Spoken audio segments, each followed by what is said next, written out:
Detroit versus everybody, man. Detroit, what it is, man. Detroit, what it is, man. What it is, man. Detroit versus everybody, man. Detroit, we rep the hardest, man. We gain the hardest. You know what it is, man. Detroit, CJ, holla at your boy when we get home. Most exciting man in boxing. Exciting man in boxing. Led the Flair Cops. Shout out to Goodfellas Sports TV. Yo, this is Deontay the Bronx Bomber Wild, the WBC heavyweight champion of the world. And I'd like to give a big shout out to CJ Goodfellas Sports TV. Bomb Squad, baby. Man, here, man. 122 pounds, 10 and 5, man. Watch the Goodfellas Sports TV, bro. Hey, you. Yeah, I'm talking to you. You right there watching this video, waiting for this live stream to start, or just watching the membership video, man, and why you should join the membership. Let's talk about it real quick, expeditiously. We got the 3 levels. You got the rookie level, you got loyalty badges, you got custom emoji badges, and you have members on the live stream. As we get more people flowing in to join the membership, I have members only live chat. That means everybody can see the video that want to see the video, but only members will be able to chat. That's $3. That's a rookie. The All-Star, you get personal shout outs before the videos, maybe after the video, mostly likely before the videos. You give a priority to reply in the chat. So as soon as I see you, I reply before anybody else. Get early access to pretty much all my non-boxing videos there. $10 a month. Then we got the boxing pound for pound superstar for all my boxing boys and gals out there. Get early access to prediction and most of our boxing content, virtual video collaborations, and open debate. So, you know, if you want to pre-record or go live and debate me for a whole video, you got early access to new videos, some of the videos in the All-Star as well too, and priority reply in the comments. So I see in the comments, you get priority reply. No instant, that's $20 a month. So let me know what you guys think. Don't have a Patreon no more, so here's where you're gonna get some of that exclusive content I used to have on the Patreon. Peace. All right, man, get this out the way early, man. Let's talk about what happened last night with Keith Thurman. I think I talked about it enough. Talk about it a little bit and defeated Barrios. I believe it was a wide, unanimous decision. And we talk about how he fares against everybody else. Yeah, rumors that he fight the Ugas and Errol Spence winner. I mean, I don't need to spend too much time. We know how PBC rolls, so it ain't really no shocker. But if you didn't know, now you know. Keith Thurman beat Barrios last night. Unanimous decision, came back. A lot of people said Keith looked very, very good last night, and then towards the second half, he started to fade and show some ring rush. I wouldn't even say rust. He showed what he always is, a front runner, and that's what he is. And down the stretch, Barrios hurt him like several times. You know what I'm saying? Barrios hurt him several times down the stretch. And, you know, the commentators didn't even want to call the time that Barrios hurt him. Like, commentators saying, I don't know if I really just didn't notice it historically, but commentating has been hella bias in this era. You know what I'm saying? I mean, sure, even when Gary Russell fought Lomachenko, it was biased towards Lomachenko. So they know who to root for. They know who to roll with. But yeah, it was okay fight. I didn't go to sleep. Mason did, but I didn't go to sleep. It was cool. Just tired of these cars starting at midnight on the East Coast. Like, bruh, we can't come to a better solution. I know it's 9 in Vegas, but shit, even if it ended at 8 in Vegas or 7 in Vegas, you know, still shit to do. Vegas is, you know, Vegas really don't sleep. But he won 118, 110, 118, 110, 117, 111. So those are the scores. Tim Cheatham, Dave Moretti, and Steve Weisfeld. And like I said, I thought you know, Barrios might have won 3 rounds down the stretch, 3 or 4. I really didn't score the fight. It looked like Keith was gonna get him out of there, and you know, people started making excuses like, oh, it's the 10 ounces, it's the 10 ounces. 10 ounces, it's a difference. If it wasn't a difference, then you know, it wouldn't have been, Barrios would have just fought days. You know what I'm saying? It is a difference, but it's just the same old Keith Thurman. Come out there, set the tone. He can't finish nobody. I mean, he just does so many things like, bruh, fundamentally wrong that he get away with, bro. He gets away with a lot of bull crap. He reaches. A lot of time last night, him fighting a taller opponent, you know, for him to be sparring bigger and taller guys, he was reaching. He was falling short. I mean, and then in like the 7th round, his legs started to go.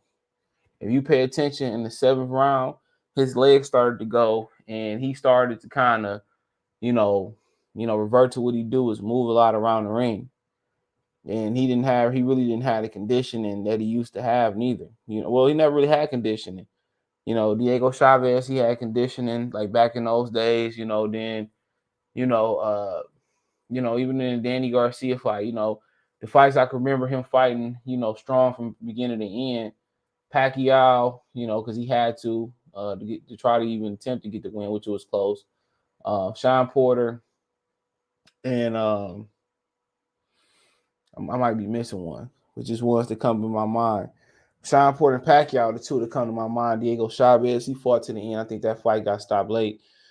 But he a dude that, you know what I'm saying, what he wanted to do is win the first 6, win 1 or 2 on the back end and secure the win and just coast on the back end. That's what he wanted to do. He wanted to be strong in the first 6. Well, I won't even say the first 6. He's strong for 5.5 rounds. That's what he's strong for. That's what Keith Thurman do. He's strong for 5.5. The second half of 6, he started to fade. It's just what he been doing. You know what I'm saying? And like I said, you can't beat top fighters like that. You can't beat fighters who get stronger through the fight like that. You can't beat the young guys like Vergil, Ortiz. I think Radzhab, Butaev will give him a problem. Can't do it. Then you getting hurt not only to the body, but you getting hurt to the head by tentative Barrios. Barrios wasn't sure about nothing but that hook to the body. That's it. Barrios wasn't sure about nothing. Barrios had him hurt and kept bagging off. You know what I'm saying? Barrios too nice to be a fighter. Straight up and down. Too nice. He too nice to be a fighter, and he too nice not to have the upper body movement. You know what I'm saying? No defense. Only time that Keith Thurman fell short is when he was out of range and Keith was trying to jump in the range and jump out of range and jump in, and Keith found with a taller opponent that he couldn't do that. And then Barrios didn't even fight tall. He made himself a smaller target, just like right here, hunching over like that. Fight tall, stand up, utilize your speed, your height. You know what I'm saying? You the smaller man. You should move up. Somebody told me in the comment section when I said Thurman came in too light. Oh, you don't know what you're talking about. He's just preparing for Barrios' speed. Why are you a 147-pounder who's known for athleticism worried about fucking 140-pounder speed? Why? Why coming in at 140.5, you worried about Barrios' speed? I can see if he did it for Pacquiao, then cool. You worried about his speed. No, you don't never come in that light. You come in as closest to the limit as you can, especially when you're a natural welterweight. And maybe that has something to do with him fading. Because he faded down. He faded down the back end of that fight. In the 12th, he tried to, trying to jump up like a jack in the box and act like, he was good. And he talked about it after the post-fight press conference. He said that, he got some things that he ain't been willing to try, like high altitude training, and that he has something that his doctor wanted him to start doing intervals, which, it depends what interval training is. Like for me, interval training is great for basketball. You know what I'm saying? Where it's, it's sprint, it could be to a standstill, it could be to a jog, it could be a standstill, standing there to a. So it's good for boxing too, because boxing, to a certain extent, is good for boxing. Because Deontay Wilder is kind of a dude that believes in sprints. You know what I'm saying? If he mix sprints in with long distance, then I think he'll be all right. So Thurman said after the post-fight press conference that he'd be into doing sprints and stuff. Now he'd be willing to try to be open to what his medicine doctor said as far as doing the intervals. I said it can't work if it's done the right way. Intervals allow you in the gym to Intervals allow you in the gym to when done right, or if you're working out, allow you to how can I say it? Keep burning calories when you outside the gym. So it depends on what type of interval training that you're doing. You got basic interval training where you walk and jog. So he said he could be trying, some new things that he's been reluctant to try. But hold on. Listen to this.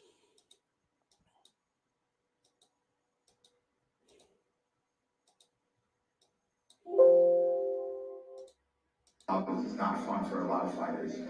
At the end of the day, I'm not sure. You see what I'm wearing right now. You see what I'm representing. Where are you ranked, Thurman? And I say, I don't know. One of the best fighters in the world. Who cares? What rank? They land a good shot. The body shots are just different. But it is interesting. If I breathe deeply, I can still kind of just feel awkward and in that body region. Like I said, I felt tenderness before I was even touched tonight. So that one shot definitely awakened a little sensation of discomfort and pain. But it wasn't the hardest I've ever been hit. If he was able to step it a little bit more and dig a little bit deeper, he may have been able to put me down. A lot of people who landed good body shots almost put me down, but look, they still had to put me down, bro. At the end of the day, they can't make it happen. So Pacquiao didn't do it, Mario didn't do it, and Luis Colazo didn't do it. Sean Porter didn't do it. Sean wasn't that good. I backed up because it landed, and then he rushed me and it looked bad on TV. I know it looked bad on TV. And the commentators jumped on. I was hurt. I wasn't really hurt. But the other 3 body shots that I've taken, and you guys see on highlights, Keith Thurman was hurt. That's what it means to be a world-class fighter. It's like Phil Ivey. We got a poker face up in that ring. And sometimes you can read a fighter, you can tell that he's hurt, but then that's when the true warrior spirit comes out, and we endure. I make it through the round. I sharpen up. Let me kick that round. If the judges think that was enough to win, otherwise, just get back into boxing and we get back to winning the fight. Thanks for the honesty, Keith. I just wanted to ask you, moving forward, Terence Crawford, when he was asked who he would want to fight, he has repeatedly mentioned you first, and he's obviously still free or whatever it is. What do you think of the possibility of making that fight as your next fight? And what do you think of the fight in general? Well, the fact that he's a free agent should make things a little bit better. Working with Bob is not fun for a lot of fighters. At the end of the day, I'm not sure. You see what I'm wearing right now. You see what I'm representing. The WBC, by the way, he got the little medallion and the hat on. Where are you ranked, Thurman? I say, I don't know. One of the best fighters in the world. Who cares what rank they give me, what number they give me, what position they give me? I do want to fight champions. I'm going to be looking forward to getting in the ring with a champion. I want an opportunity to get a world title again. So if that's the best opportunity, I'll take it.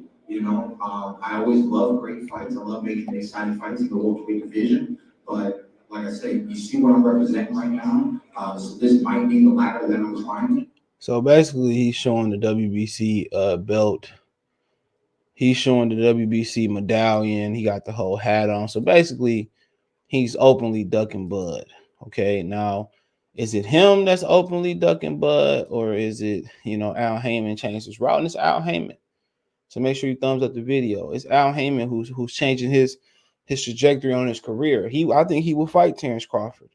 But I was told when Terence Crawford didn't take the 80-20 from Errol Spence that Al Haymon allegedly did. Voila, magic. Voila.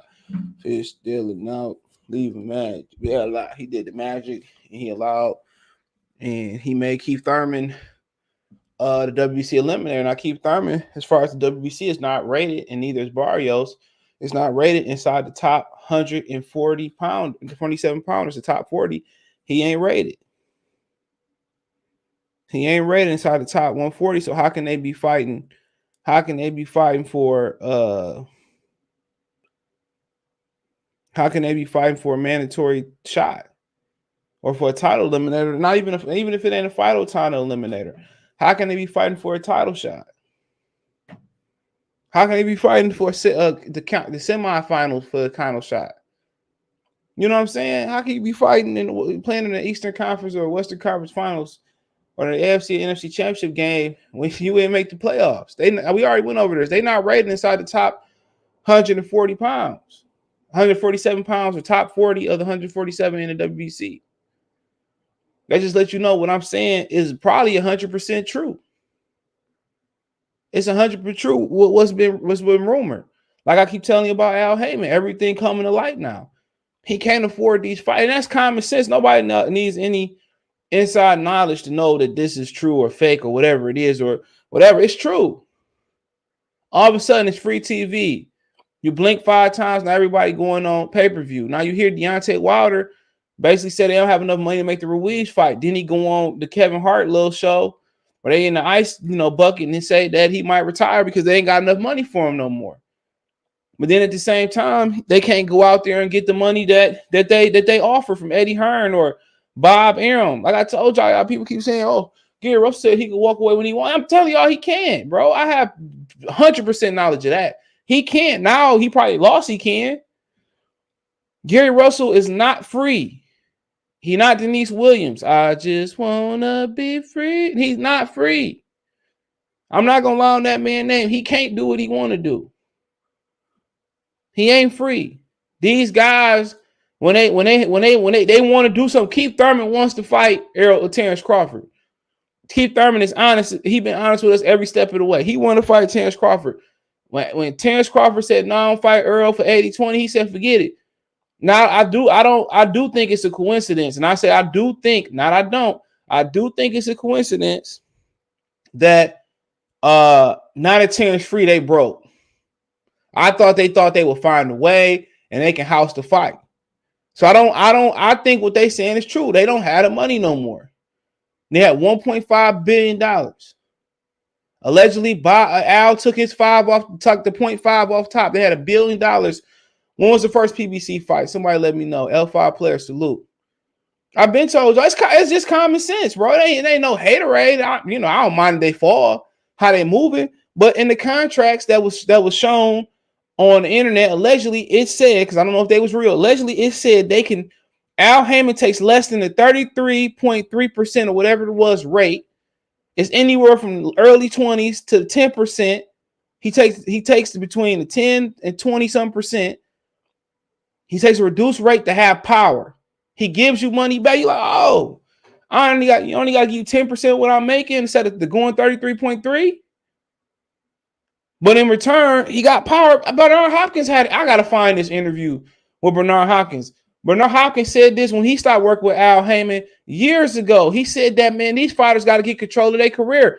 But we didn't know what Bernard Hopkins was saying per se. Bernard Hopkins was a guy who was only 1 or 2 active fighters to win Manager of the Year, him and George Foreman. So that's real businessman right now. He did a whole interview, and it was people didn't understand. I didn't understand. I'm a boxing guy. I didn't understand what he was saying. But he said these fighters need to get control of this is before the lawsuit. He said these fighters need to control of their career.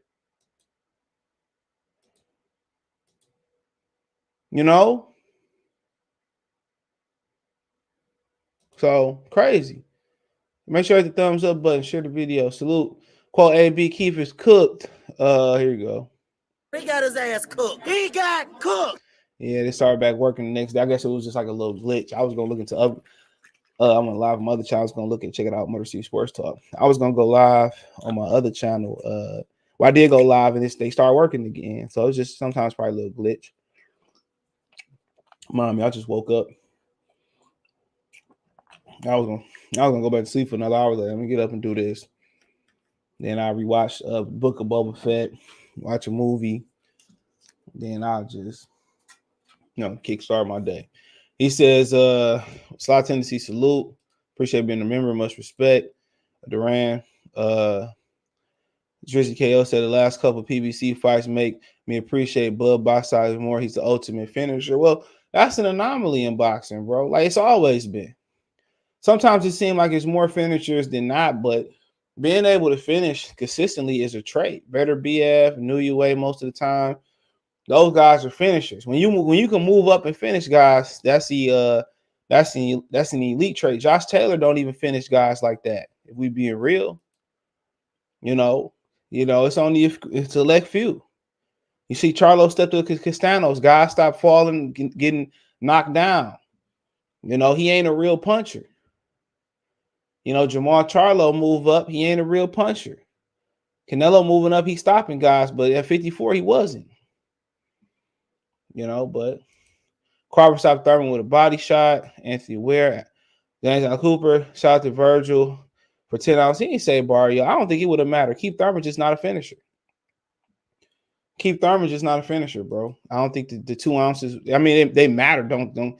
There's a difference, but I don't think I don't think he would have stopped Barrios. He probably could have dropped him.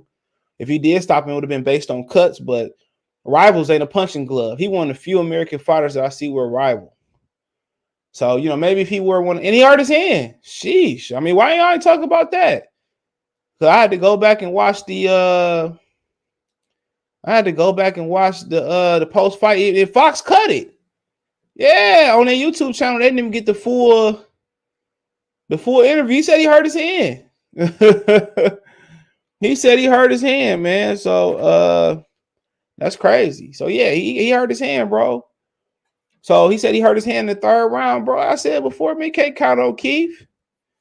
Maybe he need to change gloves. To be honest, keep hurting your hand and your wrist.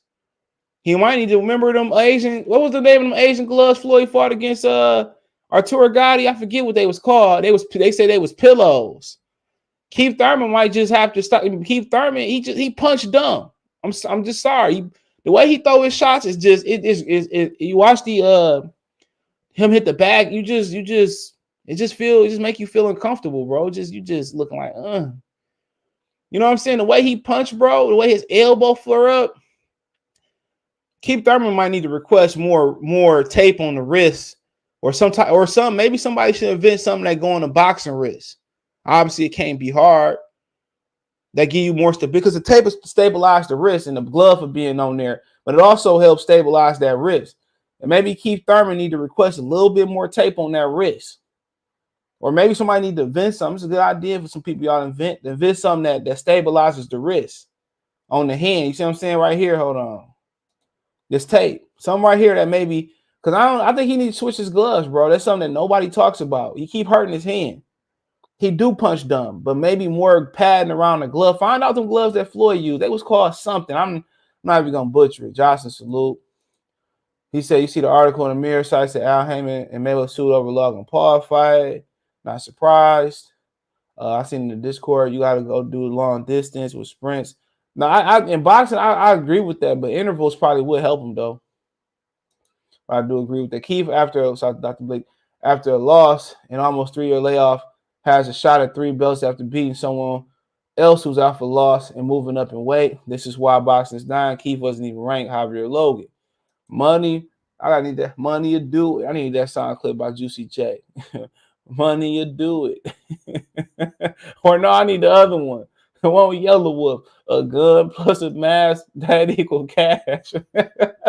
Because that's what Al Haymon doing, bro. If I'm all the other 40 people, I do a class action lawsuit with sue Al Haymon. If I'm the other guys that's ranked 40 ahead of Keith Thurman and Barrios, especially Barrios has never held a title, a secondary, a third, a diamond, a hula hoochie belt. Man, all 40 of them need to get a class action lawsuit and sue Al Haymon, bro, and the WBC. It's ironic because Hopkins said he wanted to eliminate confusion amongst contracts. Laugh out loud. Sean, what's going on? Thurman legs are gone. He can't take a body shot. The elite guys who cut the ring off and knock him out. I'll say this, bro. I remember Triple G couldn't cut the ring off on Canelo. He wasn't willing to cut the ring. He wasn't willing to close the distance. He could have cut the ring off, but he wasn't willing to take the shots. My question is, can Errol Spence cut the ring off on Keith Thurman? That's the question. Errol, let's be real. Errol Spence has never fought nobody. I want to talk about that fight for a minute. So I'm going to finish these comments. I'm going to run through these comments. I want to talk about Errol and Keith for a minute. So give me a second. He said, agree, Johnson. I think y'all missing something when it comes to that fight, and I'm going to get to it. Did you watch it? I ain't watch it, bro. I seen some highlights. Shout out to Malik Willis and Kenny Pickett, bro. Me and Greg was talking yesterday about college basketball. I said, I can't watch it, bro. I don't know, bro. I be trying to watch some of the game. I watch West Virginia, Baylor. The game to change so much, bro. I just don't even be watching it no more, bro. Eastside League salute. I don't even be like boxing like one. Boxing and football and pro football is like the last sports I sit and watch. Outside the playoffs, I watch baseball, hockey, but I don't watch it no more, bro. If you see me down, say what sports do I could watch no matter what the tournament. It's probably tennis and boxing and mixed martial. But I say maybe mixed martial art, but tennis and boxing, the two that I watch. I can sit down and watch. But college basketball, the way they play basketball now, man, I don't like it no more. It's dumb. Gary Russell on the shelf for the rest of his career. I wouldn't say that. Skating with the Calhoun salute. He said Al Haymon took $500 million off top of $1.5 billion TV. That's what they do. That's what when they do a fight, and or how a fight goes to pay-per-view when it's over the budget. So they might have said we'll give you $4 or $5 million for Keith Thurman and Barrios. They said Keith, we'll give you $2.5 million. Barrios, we'll give you $1 million. And maybe that wasn't even enough. Maybe they spend $1 million on the undercard, they pocket $1 million. And maybe Keith was like, I think I deserve 3 or 4. And they're like, all right, let's go on pay-per-view and get what you deserve. So I don't even know if it's at the point where they don't even argue no more. It's just say pay-per-view. They said, how does Charlo Castano's getting the Barrios purse? And it's undisputed. And Showtime probably said Showtime budget deeper than Fox right now. So Showtime probably literally did say 5. They probably said 5.5. Charlo get 3. Castanos get 1.25. That's 4. Then they take $1 million to spend $500 on the bottom. However it go, they might have gave them 6.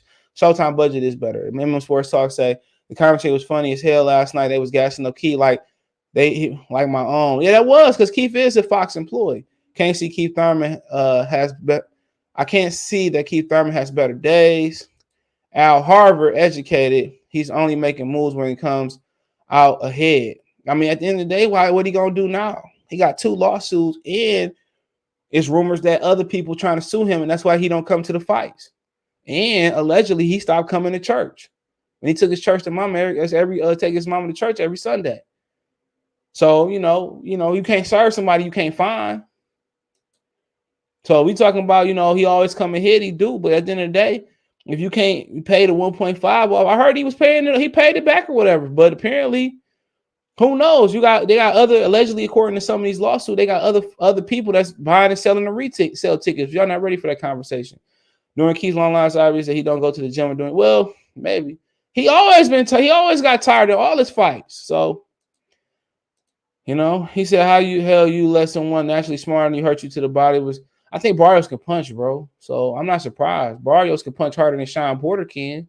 He probably punched harder than old Luis Collazo. One thing about Barrios that didn't surprise me, I thought he have a chance tonight. Barrios can punch, bro. Barrios hurt Keith Thurman about 10 times in that fight.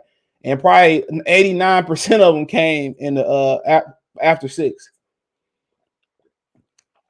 And Barrios can punch. The thing about Barrios, he doesn't have the aggressive mindset to punch through the target. But Barrios is not, and Barrios the only shot that Barrios threw with bad intentions was that hook, that body shot. Barrios can crack, bro. Barrios is a legit puncher. He hurt him in 10s, bro.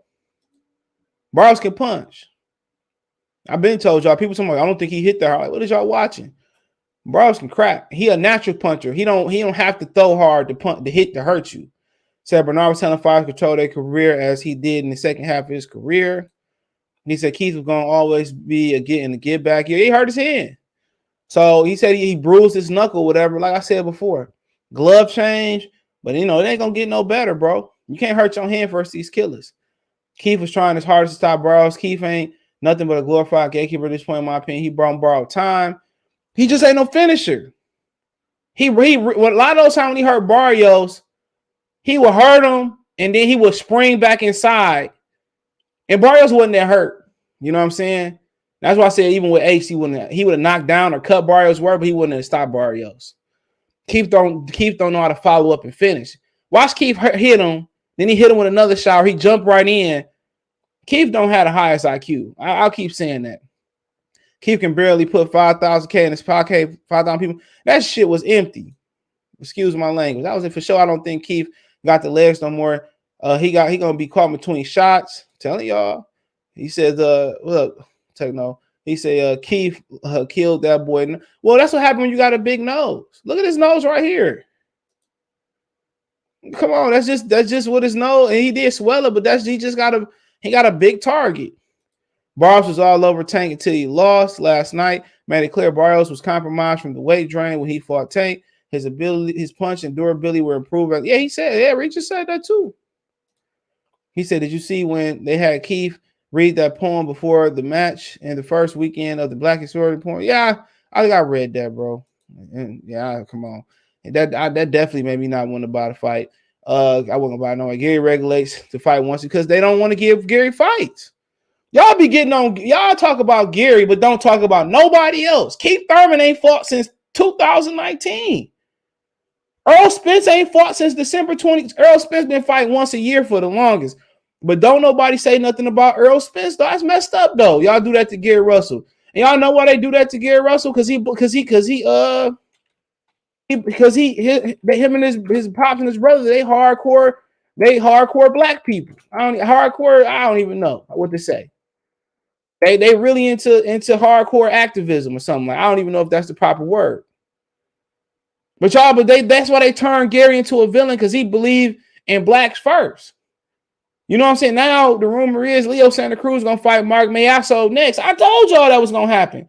Then in the press conference, if I can go to it, I would. Now he's talking about in the press conference. If I knew the timestamp, I want to unify with anybody now. Not to Gary, man, out of here, man. Gary Russell Leo Santa Cruz is the worst co-main event of all time. I heard about that. No, Keith wanted 12. No, he didn't. No, nobody get paid for overtime. Keith ain't want no 12. Keith tried to knock him out. That wasn't no 12. Keith tried to knock him out. Keith couldn't knock him out.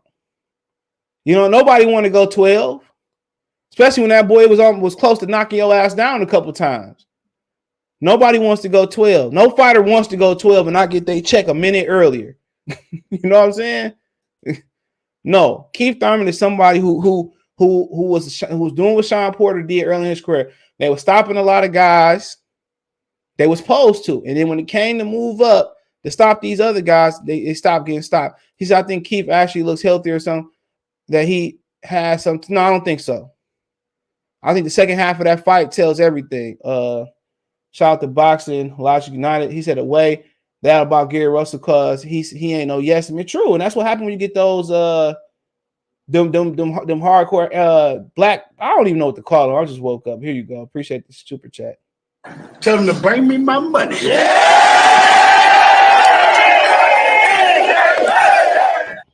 Appreciate it. He said Gary Russell. Hold on. I don't think he looked healthier though. He looked healthier. I will say that, but down the second half of the sixth and on showed that he ain't there. He ain't 100%. He said, "Who do you think Keith gonna? He's fighting the winner. He fighting the winner of Errol Spence and Ugas. Gary Russell had everything working against him that fight. He always has something to work. Anytime you take the pro black and you start shining light, you're gonna work against anything. You go on YouTube, the system gonna start working against you. That's just the way it is, bro. That's honestly just the way it is. They don't want brothers to galvanize and sisters to galvanize, and then, when you take the approach that he was taking, it just go that way. Let me finish these comments. He talking to Blick. Facts Barrios would be boosting Ortiz. Oh, yeah, easily right now. I agree.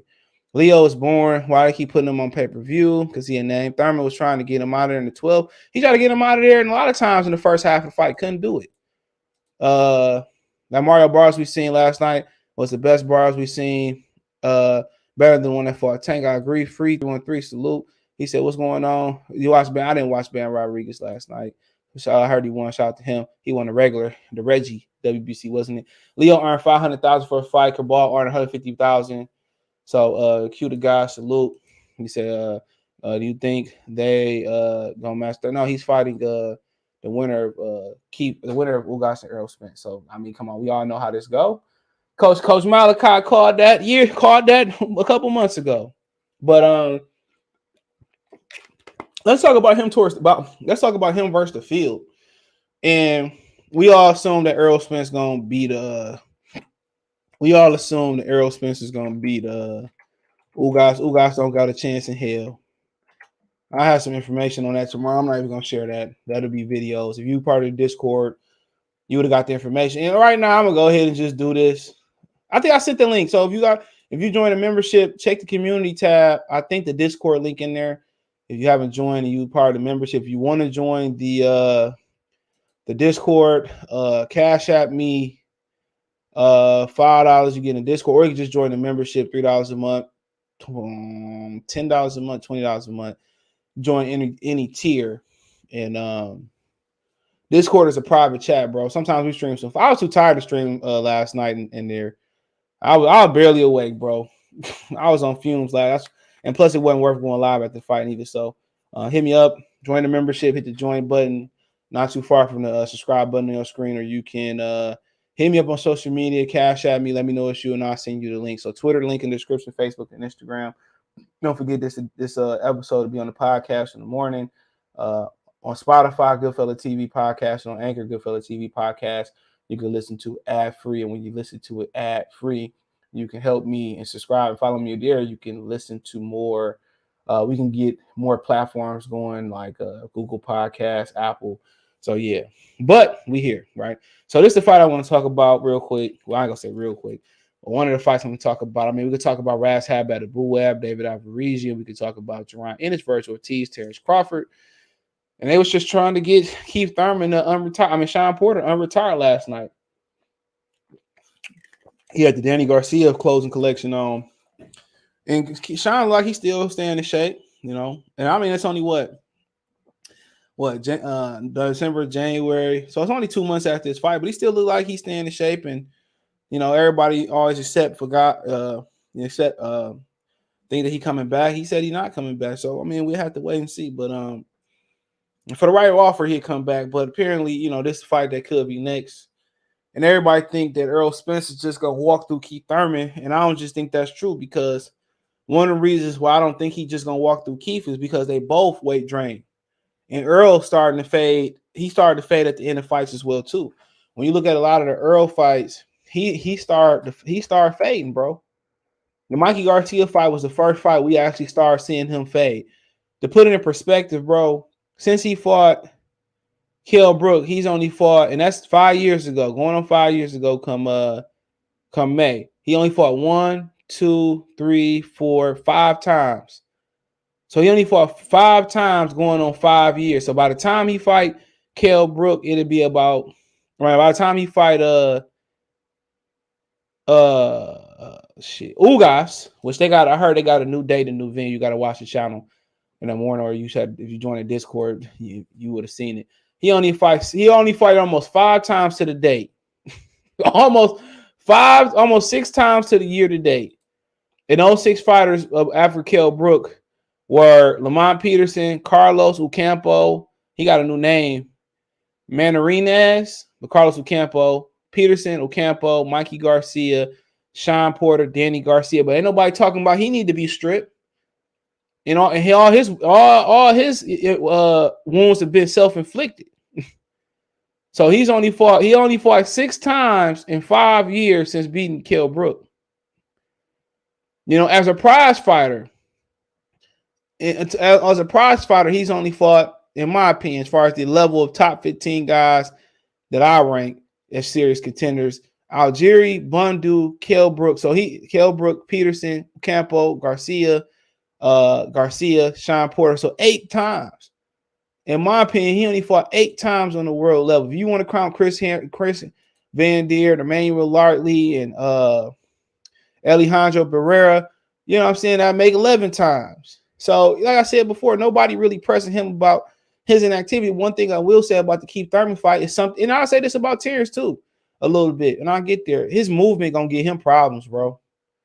Keith Thurman movement's gonna get Errol Spence problems. Yeah, I think he's just gonna be able to walk to Keith Thurman in close distance. Keith Thurman gonna be hot from round 1 to 5.5.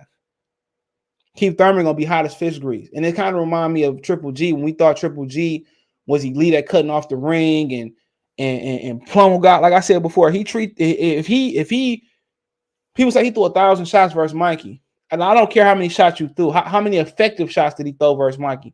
Errol Spence is not a fighter that's gonna throw a shot, step over, find the angle, uppercut, and run combinations and really like he gonna keep doing what he doing. Like if Derrick James told him that keep running to a wall till you break through like you the Hawk, he gonna keep running to the wall. It's nothing different. He not gonna make an adjustment, a drastic adjustment. Say, you know what? Me just walking Mikey down, throwing 1-2s and 3s and whatever it may be, and throwing to the jab to the body. It's not working. So let's start leading off with hooks. Let's start stepping over and trying to see if we can get an uppercut. Let's start shoe shining to the body, finishing upstairs with an uppercut. He ain't doing nothing different. He gonna do it. It is what you get. Even in Kell Brook, he just kept doing what he doing. He just stepped the pace up where Kell Brook just got tired. So when you fight a guy like Keith Thurman perpetual rhythmic movement, and if Keith Thurman add more feint, it's gonna give him hella problems. It's gonna give him a lot of problems, bro. And one of the ways he can beat Keith Thurman, in my opinion, is being conditioned where he can outwork him down the stretch of the fight and potentially clip him. But as far as sitting there with Keith Thurman, where he said that Keith Thurman is tailored for him, he said that on his Twitter. That's what people alluding to. He said on his Twitter that Keith Thurman is tailored, and he's not tailor-made for him. No matter how much you want to believe that, bro, he not tailor-made for him, bro. And I'm gonna be honest with you. He not. And I see Keith Thurman movement, adding a little more thanks. I see his movement giving Errol a lot of problems, a ton of problems, bro, until, I don't know, man. I just see it giving a lot of problems, bro. And I said, man, Errol had knocked this guy out last night, but I just thought about it. I slept on it for a minute, and I thought about it, and I said, Keith movement, as long as it lasts, Errol Spence ain't never fought nothing like that, bro. Errol Spence is a guy that got to be set. Errol Spence should be on his toes just a little bit more. Keith Thurman movement going to be all types of problems. People say, well, you see what Barrios is, different fighter. Different fighter. I tell you, it's a different fighter. You know what I'm saying? That movement that Keith giving off is going to be problems. It's going to be problems. I'm telling you that right now. It's going to be problems. Keith Thurman is going to it's Keith Thurman. Really, to be honest, he tailor-made for Keith Thurman in the first 5.5 rounds. Tailor-made. Keith can punch off a platform. Keith can lead off with hooks. And all Keith going to do is just keep turning. He going to use the Crawford approach. All he going to do is keep turning them. Every time Spence set, feint, get out the way, or go. You know what I'm saying? Or feint and go. That's all you got to do. You know what I'm saying? People think, he going to earn that body shot. He going to earn that body shot when Thurman fade down the stretch. When they say half a six, when you get to the half minute mark in 6, that's when Errol going to turn up. But the thing about that is, conditioning wise, Errol been fading. Errol been fading, bro. They have not matched him against guys like Keith Thurman. I say it again, like Ron Isaac. You want to go through his resume? We can go through his resume. Who had the hand and foot speed of Keith Thurman, or in the power? Samuel Vargas, Philo Greco, Chris Andir, Alejandro Barrera, Chris Algieri, Leonard Bundu, Kell Brook, Lamont Peterson, Carlos Ocampo, Mikey Garcia, Sean Porter, Danny Garcia. And I think Sean Porter's movement is a lot different. That movement gonna kill him. That's why they really don't want to fight Terence Crawford. That movement gonna kill him, and it's just gonna be up to him to just keep doing what he's doing and breaking Keith Thurman down. And also I think if people talk about like Barrios landed that shot, I mean, what Chuck Whitner, whatever his name, he landed a shot on Muhammad Ali, and people think Errol gonna land that same shot. He might not, but that ain't what you want to go into a fight banking. Errol gonna keep doing what he's doing and believing in his coaching. He's disciplined. He gonna just keep. If his coach said you keep doing this on the wooden table and eventually it's gonna crack, Errol Spence will be there day 72 waiting for it to crack. There's no massive adjustment. His adjustments is like with Kell Brook, it was spacing. He wasn't getting his shots off with full leverage. He took like, I don't know what he did. Maybe took a half step back. He found his spacing. And once he found his spacing on Kell Brook, then he was able to step it up because he found the mark. You see what I'm saying? So that was the adjustment versus Kell Brook. He found the space for a shot to get leverage. And once he did that, at the end of the day, if I know I can hit this wall, now I can really turn my shots over and I can really step into him. And that's why Kell Brook was winning early on, is because Errol Spence couldn't find a mark the way he wanted to. And once whatever he did, once he found that spacing for leverage, it was over for Kell Brook. And it was just he went to a pace where Kell Brook couldn't go. And I don't care if Kell Brook was healthy or not healthy, Errol Spence was going to win and run him out the ring regardless. That's why you go to somebody's country. They could have easily made that fight in America. And that's one of the other reasons why Al Haymon mad at Eddie Hearn, but that's another story for another day. So, yeah.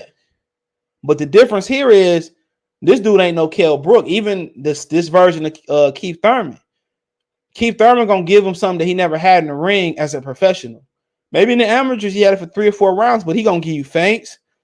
He gonna punch around the guard. He gonna give you speed that you ain't seen, footwork that and it'd be wise for him to fight somebody like that before you fight Terence Crawford. It definitely wise. Or before you fight a guy like Canelo. People say we get Charlo in camp every day, but Charlo ain't he not the fighter. He loads up his shot by verse like Keith Thurman, but they not the same. Keith more of a looping guy. Charlo got a short left hook and a good 1-2. That's what he's a 1-2 fighter. Keith Thurman give you more of the feints. He give you more of a fluidity movement. You know, Keith Thurman is like a fluid mover. Charlo is like he's a very stiff, athletic guy. He used to move like Keith Thurman. He used to fight on his toes, pivot, feint. He don't fight like that no more, but he could give him that look in camp. But that type of fight for him, bro, that's dangerous, dude. That's dangerous. That's how you beat a guy like Errol Spence. You beat him with movement, feints. When he's set, you go. He don't get on his toes. So you just keep turning motherfuckers like him. Just keep turning them, feinting them. When he's set, you get out the way. When he's set, you punch. You know what I'm saying? People put so much stock in him knocking out Broner in sparring. So that's Broner. You know, people put a lot of stock in him beating up Floyd, but that was Floyd who just got out of prison. And nobody talk about the second sparring they had where Floyd dominated him after he brought him back in the gym. So, yeah, Keith Thurman in and out movement, man, it's going to cause a lot of guys trouble. You know what I'm saying? It's going to cause a lot of guys trouble, man. You're going to get Vergil some angles, going to get Ennis some angles. Ennis, I think, would probably be the easiest fight. It'd probably be the hardest fight for him, easiest for Ennis, but I ain't ready to go there yet. But with Errol ain't fought nobody like that, bro. Ain't fought nobody like that, bro. And he fights somebody that live off of looping shots and live off movement. You know what I'm saying? So it'll be interesting. If Errol can cut the ring off and close the distance on Keith Thurman, that'll be interesting. He gonna work for it though. He gonna work for it. That victory, he gonna have to work for it. And that's just the honest truth. It's not as easy as people think. People act like Errol just gonna walk in there and rub Keith on the stomach. It's gonna be over with. Nope, ain't gonna be that easy. He gonna have to cut the ring off on him and close the distance. And the thing about that is, you know, closing that ring off on him, you're gonna have to take something on the glove, on the arm, on the wrist, on the chin. You know, we ain't seen him fight nobody that punch like Keith Thurman with the speed. So people think that's a layup. That shit ain't no layup, bro. That's still a competitive fight because they both damage goods.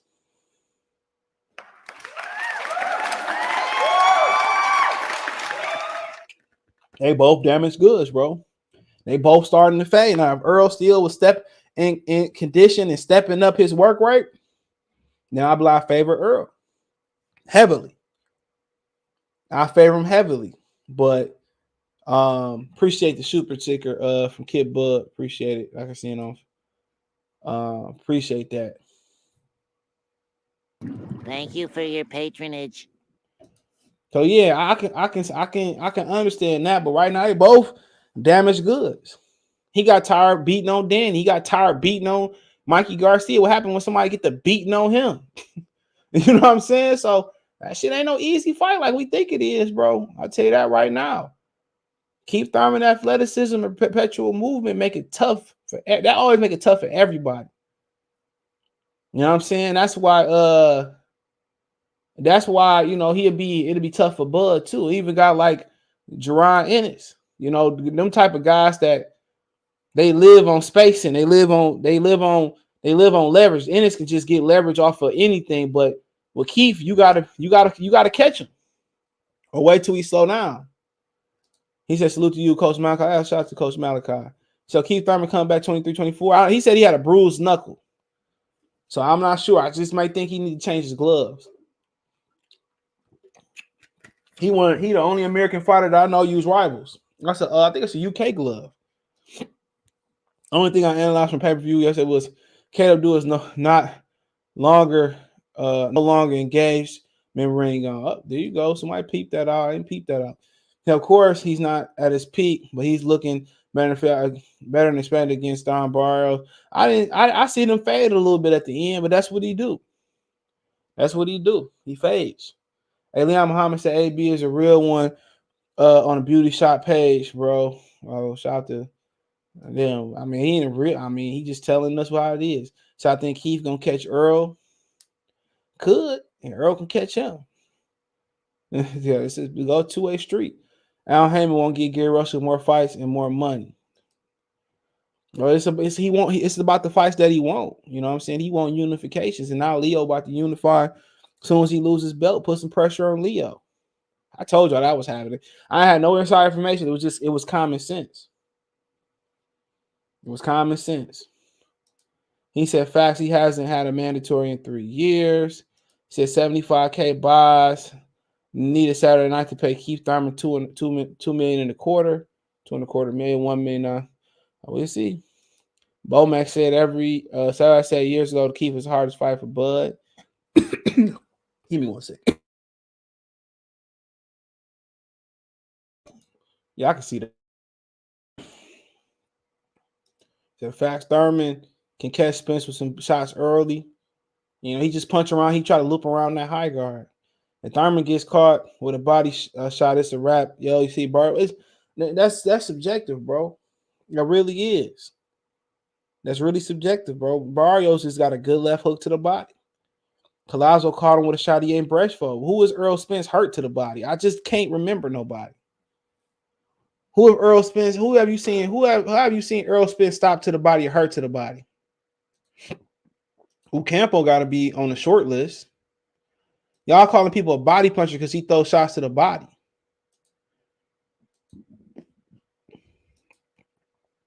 I had to agree with Bernie on that one. Like, who is he like just parked to the body? Like, he just pow, and their ribs just fell out their mouth. Nobody. Keith will use the whole ring, get Spence, mess around, and Keith outpoint Spence. Might stop him too, or might get stopped. He says, facts Errol fought Danny that laid down the fight. Well, I don't blame him. Danny Garcia was in that boy getting punished. He was in there getting. He got his ass cooked. He got cooked. He was in there getting cooked. Will Keith be the biggest punch? Yes. Unless it's on the prize fighting level. Yeah, easily. Biggest puncher for everybody he faces this division. For the most part, let's say fight Ennis, Vergil, as we know it, maybe Ben. Keith Thurman fast as hell, too. He's still fast. Facts makes him reset every time we turn to him. We're just just freezing him with a feint. Making him have the Errol Spence style is so freaking basic, bro. It's very basic, bro. Like, he's a 1-2 puncher with a hook. He got an okay hook. That's it. Take his jab away, you take his identity away. Everything is based off the jab. Once you take the jab away, then he got to rush in. He got to rush you. He got to rush into you like Shine. It ain't hard as hell. I'm just thinking like, bro. I'm thinking like Teofimo Lopez moving up. I said, man, I don't think he's gonna do it. I definitely could be wrong. Think about Earl moving up. People talk about GGG, man, bro. I bet the house, bet the kids, I bet everything. Triple G right now stop Errol Spence. That's easy. He can't do shit with Earl. He can't do nothing with Triple G. He have his problems. He had problems with Tony Harrison and Lubin and Fondora. That just lets you know that Jermell ain't all that. I'll tell you that right now. Well, Jermell, he trying to master the style he mastered. Agree, brother Roy Garcia. So Keith Moon will take away Spence jab. Spence offense starts with a good jab. Keith is a puncher also. Tough fight for bro. Yeah, it ain't no easy fight. I just checked myself last night. I said, man, it ain't no easy fight. I started thinking about it last night, laying in the bed. I said, man. And they both on the same trajectory, bro. Like, what's Keith Thurman? Errol, what, 32? I'm going to put the Discord in here. Hold on. My bad. I'm in the wrong one. Let's see what Errol is. Errol, like, what, 31? About to be 32? Hold on.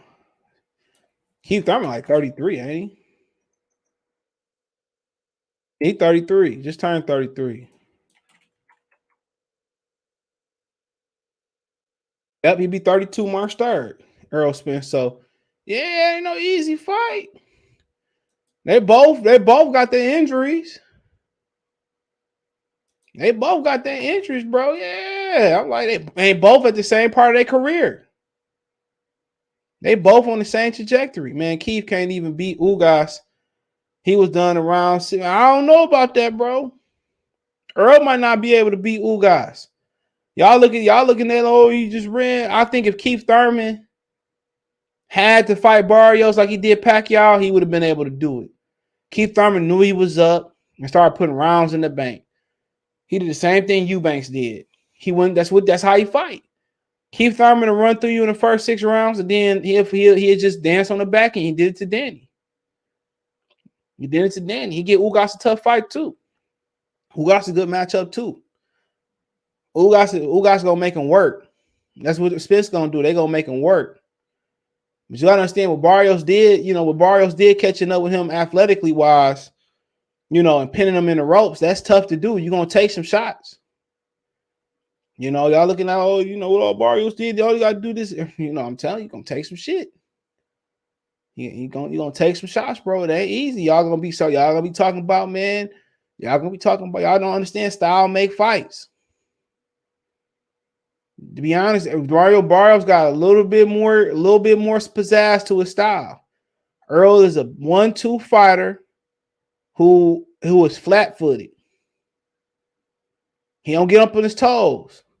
So seeing him cut the ring off on Keith Thurman is going to be very interesting. You know what I'm saying?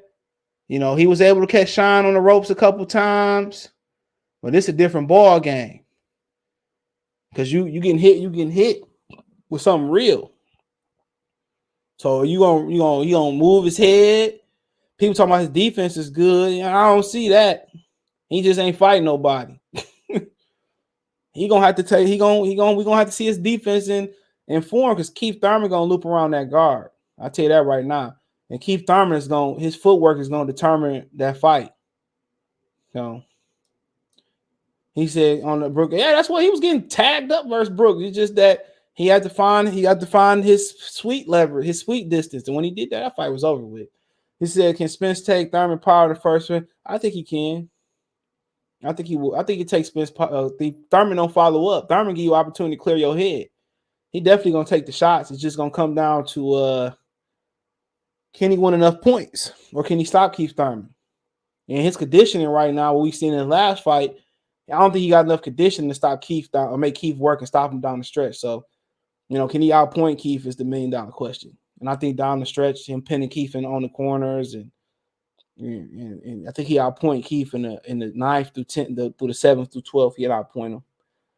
I think it'd be a more competitive fight than people think.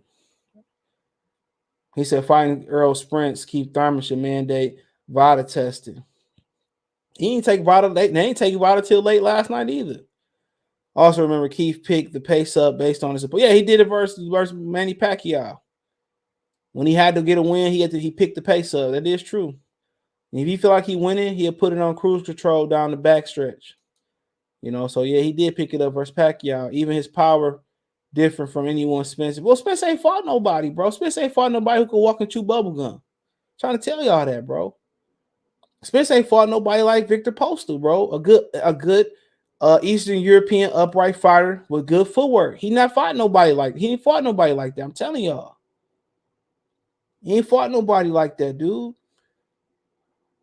Some of the guys said that Terence Crawford didn't fought. He didn't fought guys like Victor Postal, or he didn't fight tough, gritty guys like Felix Diaz, or tough, gritty, cagey guys like Ray Beltran, or a twitchy guy like Gamboa who's really fast and twitchy and he ain't fight nobody like that.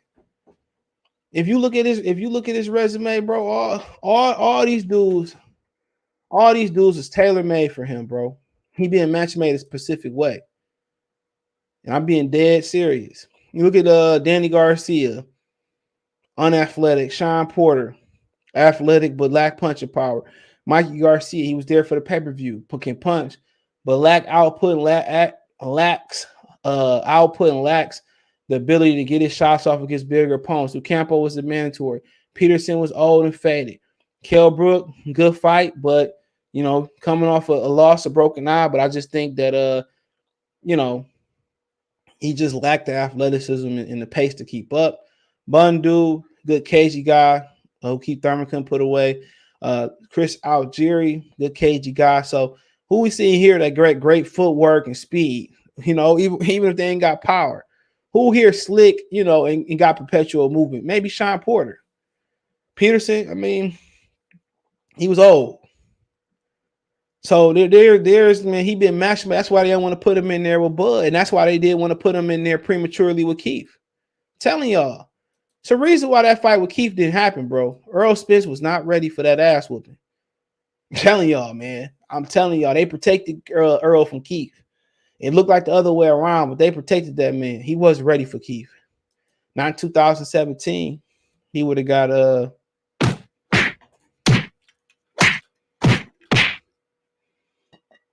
his resume tell you everything. He ain't fought nobody that's slick and got moving. That's how you beat him, bro. And that's why they don't want to make that Crawford fight. Underground Posse. My posse's on Broadway. Keith did not have a great footwork. Got clocked every time, moving backwards. Just looked good against Barrios. Okay, well, if he didn't have good, why did he have good footwork versus Danny Garcia? He did. He do got good footwork, especially on the front foot. Down the stretch, he just put it on cruise control. We seen versus Pacquiao. If he got like a techno set, if he got to keep it, if he got to step the pace up and move forward, he will. But on the back foot, he won so many rounds, he just put it on cruise control. That's Keith Thurman. Keith Thurman can outpoint you. If he won enough bet rounds in the bank in the first 6, and last night most people thought he won the first 6, 7, 8, he just gonna cruise. You gonna clock him. That's what he gonna do. Eubanks got clocked doing the same thing last night. They not showstoppers. They just gonna win on points. Under Roy Jones, what Eubanks gonna do? On the front foot, he gave Barrios when he was dancing on the back foot in the first 6, 7 rounds. He was doing his damn thing with the footwork, going in and out. He was doing the damn thing. So he said, and Broner was at 35 then. Well, yeah, Broner allowed him to get Crawford to get his shot versus Ricky Burns. He said Boots will spark Thurman. Boots will spark a lot of people. I mean, come on. Boots will spark a lot of people. But we don't know until we get on that level. He can get sparked. He get caught too. We don't know. Thurman can't take a body. Who was Earl stop to the body, bro? Y'all act like this nigga stopped somebody to the body. Who is he stop? Who is he hurt to the body? I just want to know who he hurt to the body. Y'all keep saying, oh, he'll stop him to the you. How he gonna get to the body if he moving? If he getting hit upside his head, he gonna have to take a risk. He don't move his head. He gonna have to take a risk, and that's what it's all about. When he get hit with Keith Thurman power, what he tell him in Never Back Down. Your mind register to get in or not to get in. Will he get in? Of course, you can touch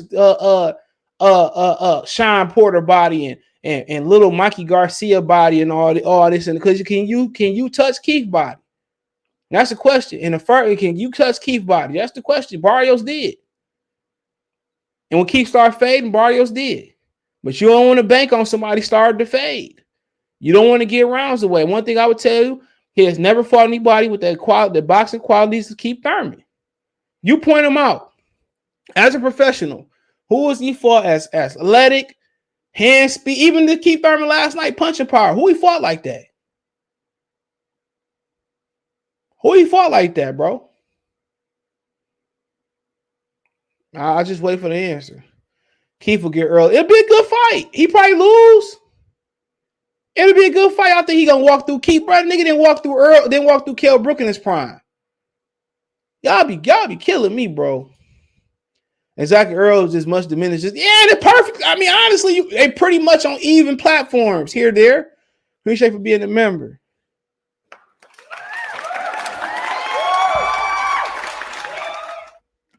They pretty much on even platforms. You know, obviously they're not at their peak, but they both kind of at the same place.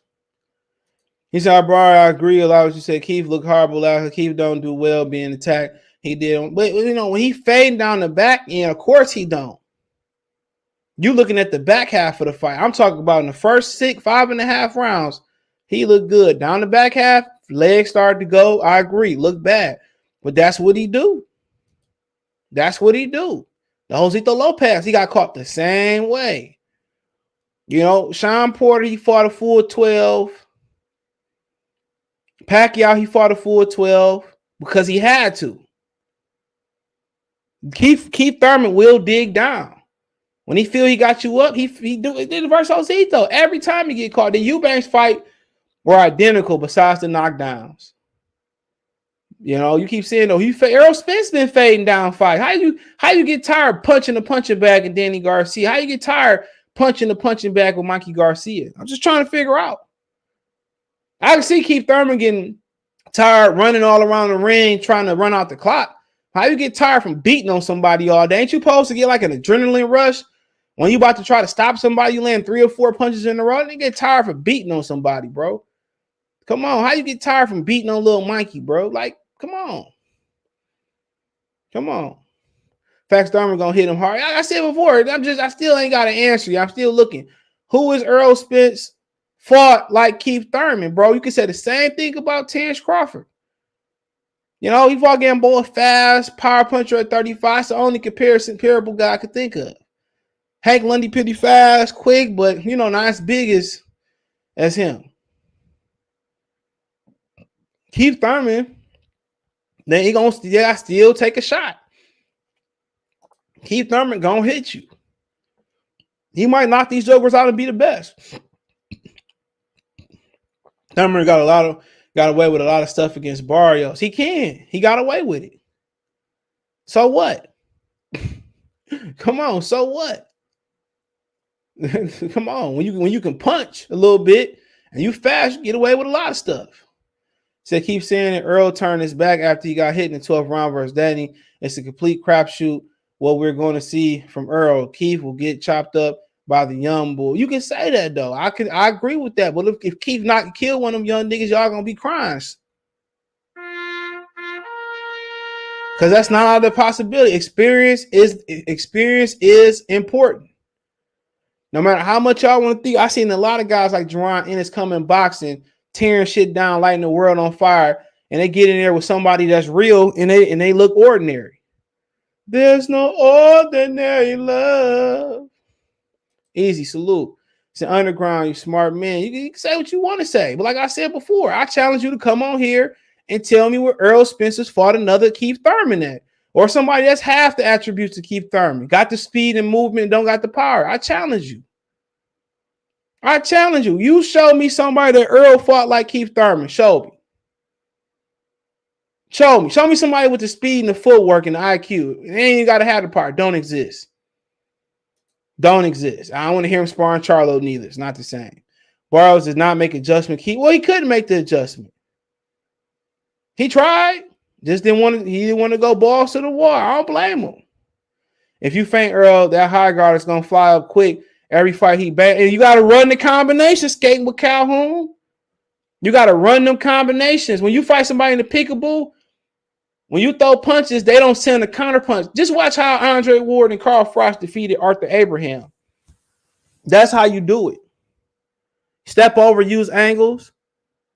Eddie Monster 22. He says, question: do you think who hit hard out of Spencer Thurman? I don't think he's in all. He said he's. I think our body puncher. I was just saying they was calling him the body snacker. I don't know. Punch hard. I think Thurman punch harder. In my opinion, but that may not matter. Earl been fading. His shit been fading for a while. His punches don't snap like they used to. That's why he started throwing 1,000 punches to make up for whatever. Spence seemed to only have one mold, and that's fine. He used to step it up. He used to step it up. You know, he don't have to versus Danny Garcia. If I keep beating on you, why should I do something different? Barrios deserve a Broner fight. Possibly. He probably beat the shit out of Broner. Spence's head stay on the line. He rolls with some of them. Keith looked pretty big compared to Barrios. What happened last time? I ain't watched boxing in a few weeks. Keith Thurman won by decision.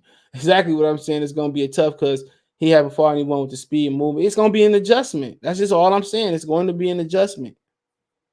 That's all your boy's saying. It's going to be an adjustment. Trying to tell y'all, bro. One lump sum. Salute. That's you, Ty. Appreciate it. He said, I think you're about right. You're right about that, though. I'm trying to tell you. I told y'all how that fight was going to go last night. I just thought Barrios would step it up a little bit more, and he didn't. Eddie say, facts, tired to play it off. Like, since he ain't want to fight me, I'm not fighting him. He do what Al say do. All of them do. Errol will have a hematose. Sure. It's going to be interesting to see him come back. Roy used to play with his food too much. Yep. But when you got that look, when you got what Roy got, you tend to be able to get away with it. That's why they criticize Roy on HBO for all them years. Because he didn't finish it. But when Montel Griffin took that fight from him, it got nasty. But let me stop there. Let's talk about him and Terence, which to me is another tough fight. I don't think Terence has fought anybody with the reach.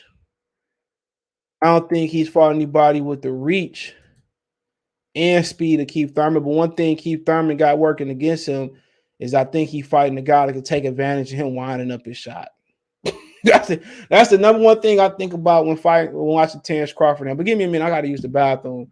Ain't nobody hop on in the Discord, so I'll be right back. Listen to this. Hey, you. Yeah, I'm talking to you. You right there watching this video, waiting for this live stream to start, or just watching the membership video, man, and why you should join the membership.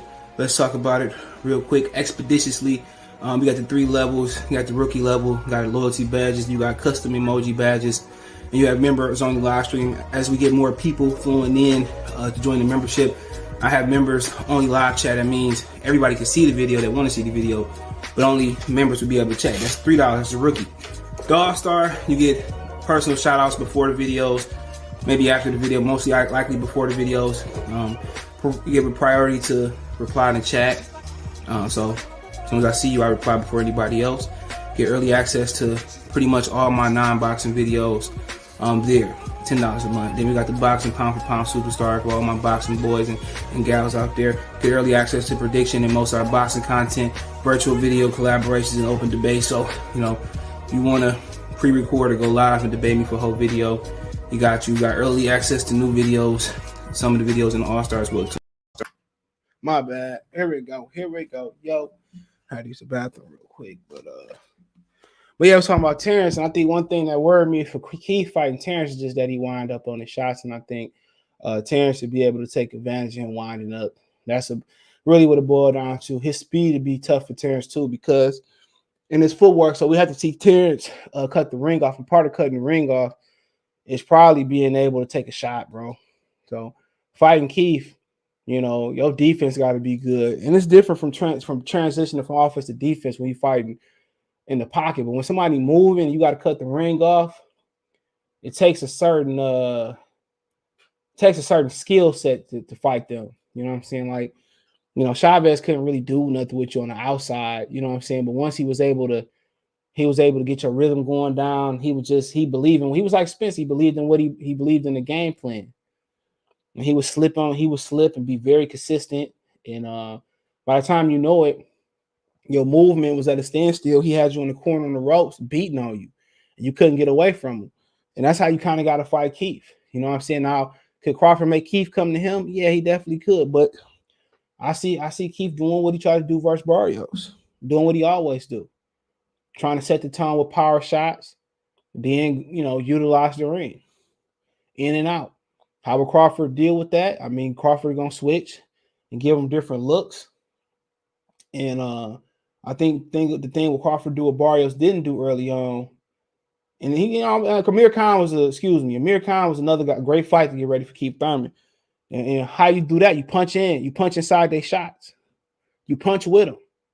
Keith Thurman, with his wide and loading up shots, Pacquiao did a beautiful job. Even though I thought it still was more the feet tangled up. Pacquiao did a beautiful job of just doing something basic, shooting a quick 1-2. It wasn't nothing hard about that 1-2 that he threw. It was just he took advantage of Keith Thurman winding up his shots. He just touched him. He stepped inside his shots, pop. He stepped in. Keith was winding up about to throw. Pacquiao caught him with the jab, and once Pacquiao caught him with the jab, it was all she wrote. Pow with the 2. And I think it was more about the speed of the 1-2 and Pacquiao getting from point A to point D that threw Thurman off. I think he threw him off balance. So, yeah, I think Crawford fighting Amir Khan kind of prepared him for a guy like this. I think Amir Khan, he throws his shots more fluidly. He don't load them up. But the thing about it is he stepped up his output with Amir Khan. He became a faster starter. And part of that was he punched with Amir Khan. Did he take some shots? Yeah, you're going to take some shots. Amir Khan and Thurman fast as hell. I think Amir Khan got faster hands because he just let his shots go. He don't load up for power. But I think Keith Thurman crouches down and protects the chin a lot better. So like I said before, when you fight somebody like Keith, it's about counter punching. That's how you change the tune. You punch with him. And Barrios, at times when he had success, he was punching with Keith. He was stepping to Keith, not sliding away, stepping and throwing. Could have threw that jab a lot more. And that's what Terence gonna do.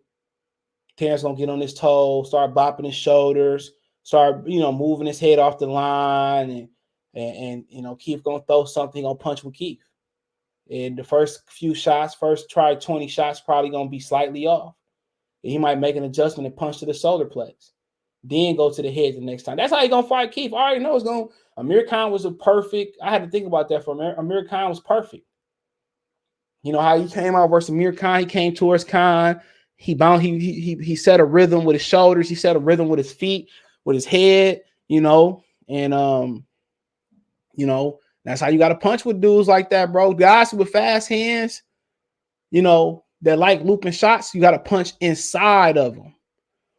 You got to punch with guys like that, and that's why Danny Garcia was so great for Amir Khan. Danny Garcia was able to sit in the pocket and deliver. Now, easier said than done, by the way, because you can't get caught. Think about it. You sit right there with him, and what if Pacquiao, would have said, I'm going to throw this 1-2 hard? Could have got caught. You punch it with somebody. What if your guard ain't up? What if you ain't holding the phone? Your chin ain't tucked? Anything go wrong? Or what if his punch get there first? So it's a lot of guys don't have the stomach to counter. That's what made Mayweather so good at 47. His ability to feel. I don't know if it's like the force, but his feel for body mechanics is really, really good, bro. And what I mean by that, he was able to read people's body language. So he knew when you was gonna punch, but you didn't know when he was gonna punch. So I mean that's tough, big tough time. So yeah, Thurman, you got to punch with Thurman. Once you're able to punch with Thurman, and get some rounds, then you get to keep Thurman that's looking to find you. Then you get what you want. If you get to keep Thurman that's sitting in front of you like Pacquiao, it's pretty much what you want. So yeah, he's the type of guy that you got to punch with him, and you got to time him. You got to punch inside the looping shots. And like I said, I think Crawford also, I think he probably kind of just missed, like with Kell Brook and Khan. He missed a couple shots, and I think he probably make an adjustment to the body, then come upstairs. So yeah, it's a good fight. I think pound for pound, the Thurman and Spence probably would be more of an action-packed fight. I think this might be a chess match. I think this would be a chess match early on, big chess match. I say because I think Thurman know what I'm saying is to be true. I think Thurman know what I'm saying is true. So Thurman might come out there and try to do something different.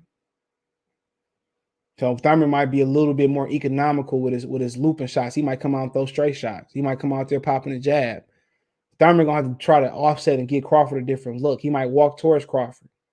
But the problem with Crawford is he's a complete fighter. Not saying he 100% in every box, but for Thurman, it would have to be like he had to dress him up.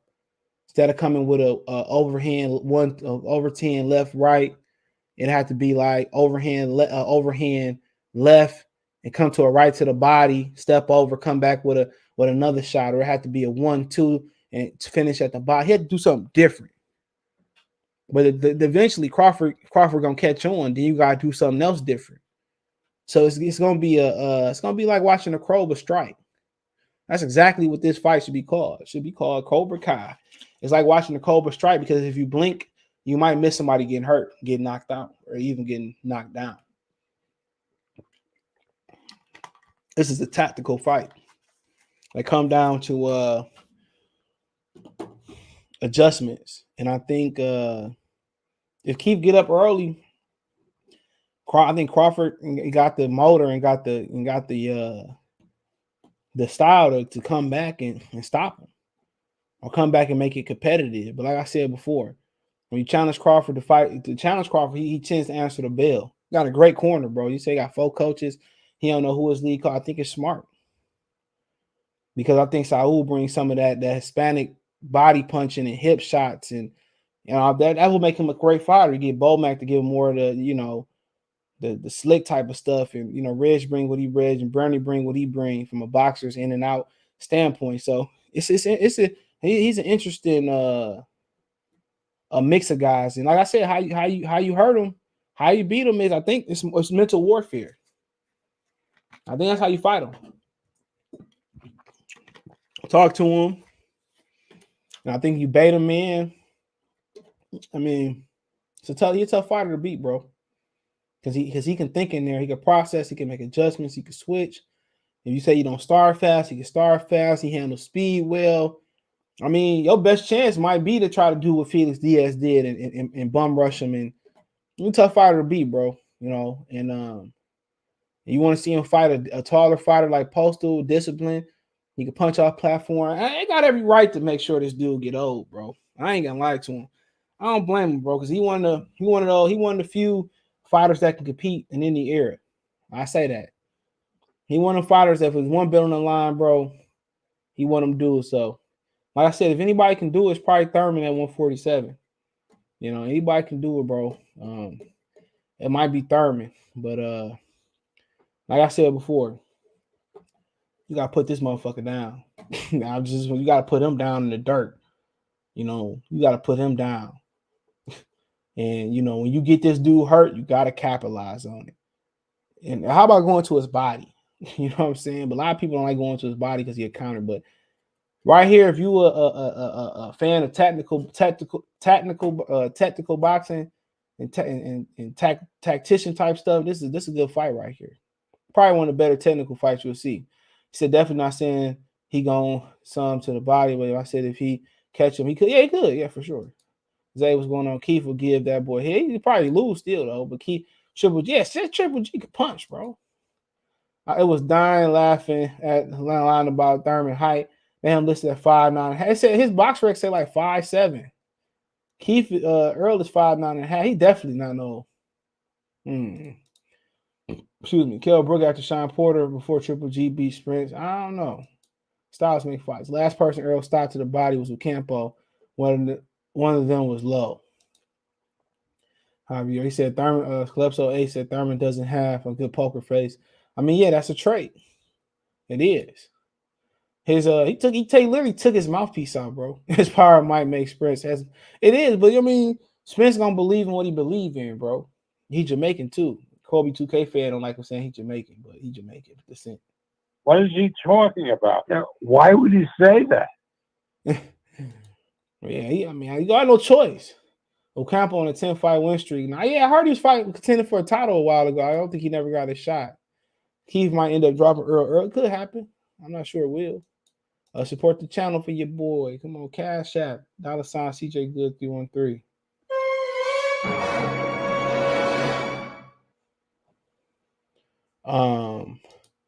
Jabbing to knock down the arm of the fighter with the high guard. You could. I see Lomachenko grab Gary Russell high guard and rip it down and punch him. You know, you can throw combinations, use angles. So I think you should do. Barrios looked at Foreman. He got a big nose. That's what happened. Shit. He said he looked like a young Michael Jackson. I love little Michael. Michael Char. Mario Barrios is 5'10". No, y'all see the other picture with all them up there. That kid Cabral looked taller than Mario Barrios. Hold on, let me see.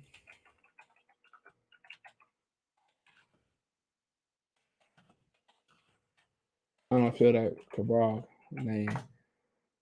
It was a picture with all of them on the stage. And that Kabbalah cat looked taller than him.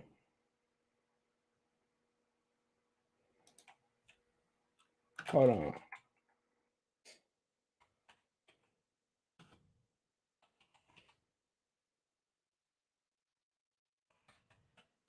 Kabbalah cat looked taller than him. I wish I could find that picture.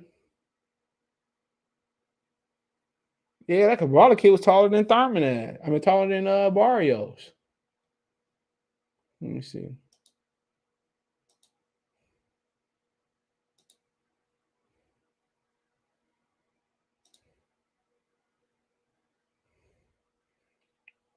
Yeah, ain't got the picture. But this cat was taller than Barrios. It looked like one of the pictures. Yeah, I can't find it. Let me see.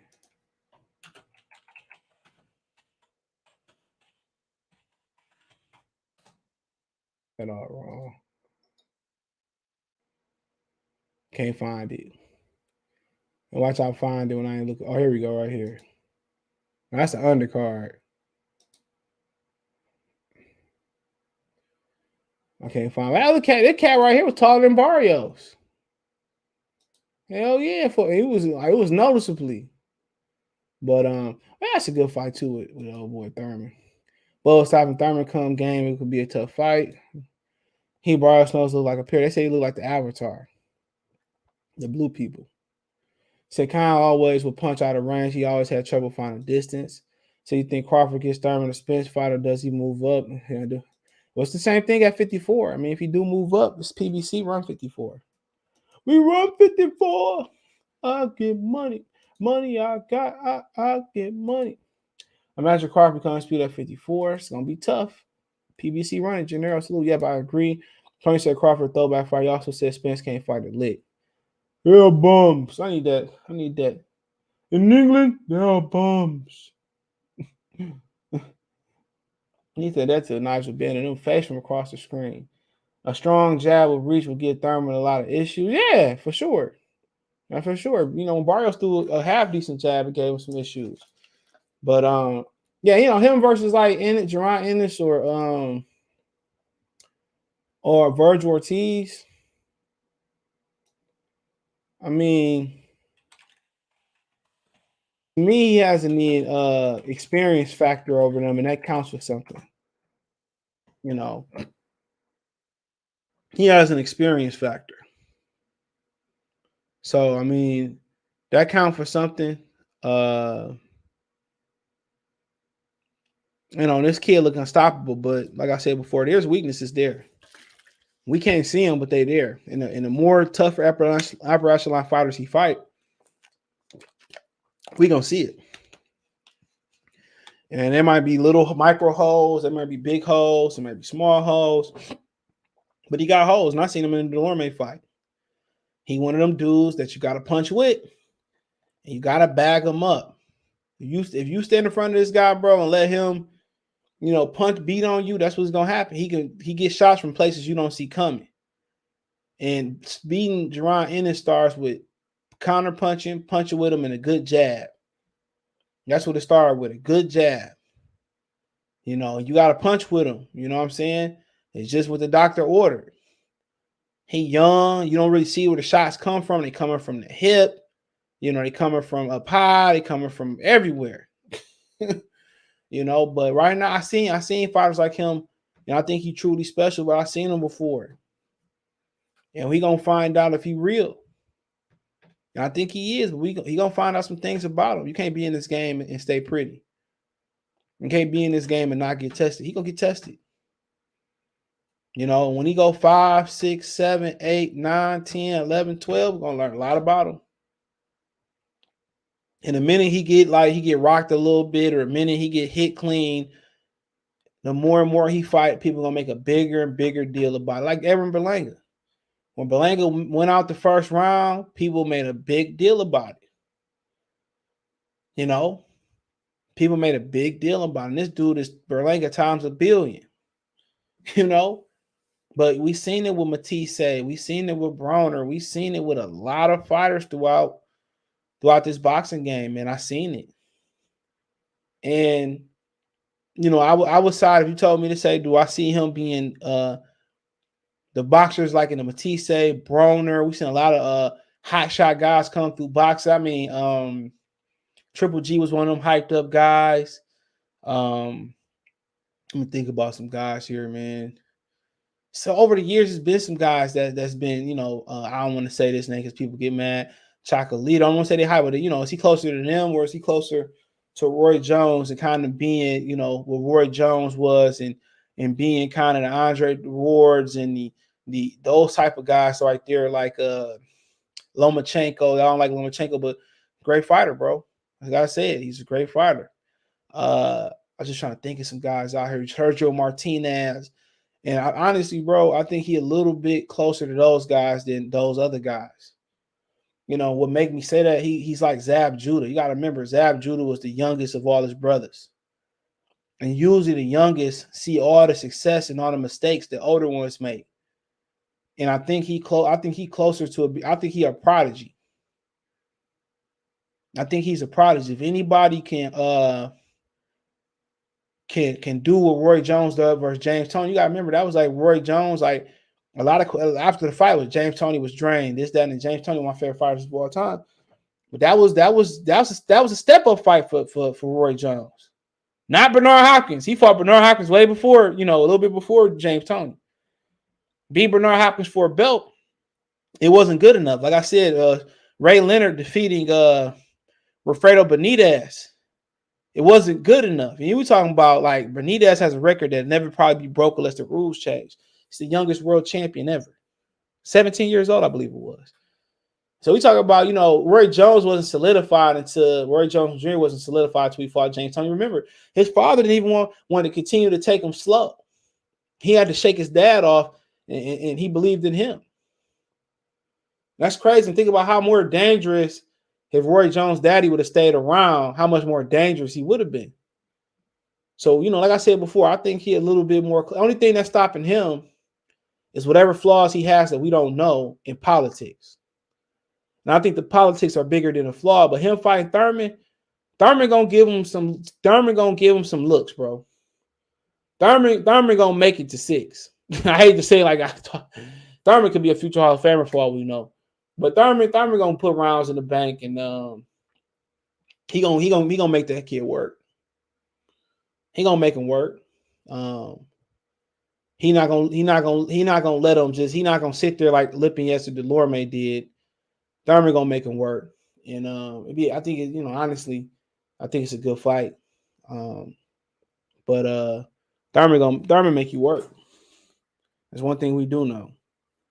But yeah, that kid's special, bro. I was side on him being on the Roy Jones side of the list more than the Adrian Broner things. And also Crawford is on that other side of the list with Martinez and Roy Jones and James Toney, and you know, he on that side of the list, but he may not get in any type of trouble until he have to move up, bro. So if he clean the shit out, I wouldn't be surprised, bro. You know, the way he generate power from the hip, you know, the way, you know, he able to do what he do. But like I said before, you can't let him get free leverage. You can't let him get leverage how you want to. You gotta go to this guy. Delorme may have a little bit of the right idea, punch it with him, because he did catch, he did buzz Ennis a little bit. He did catch him on the top of his head. You got to punch with him, bro. You got to have a good jab. Gary Anton Russell show you how to do it. You know, he did beat Anton Russell. He came back and beat him, I think, twice. You know, but yeah, you got to go to this kid. You let him think, bro.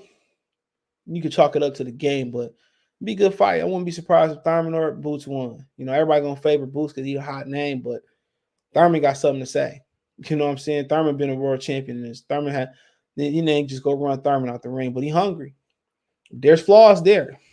And the more he continue to step up, those gonna get showed. But as far as him fighting Vergil Ortiz, I mean, it's another good fighter.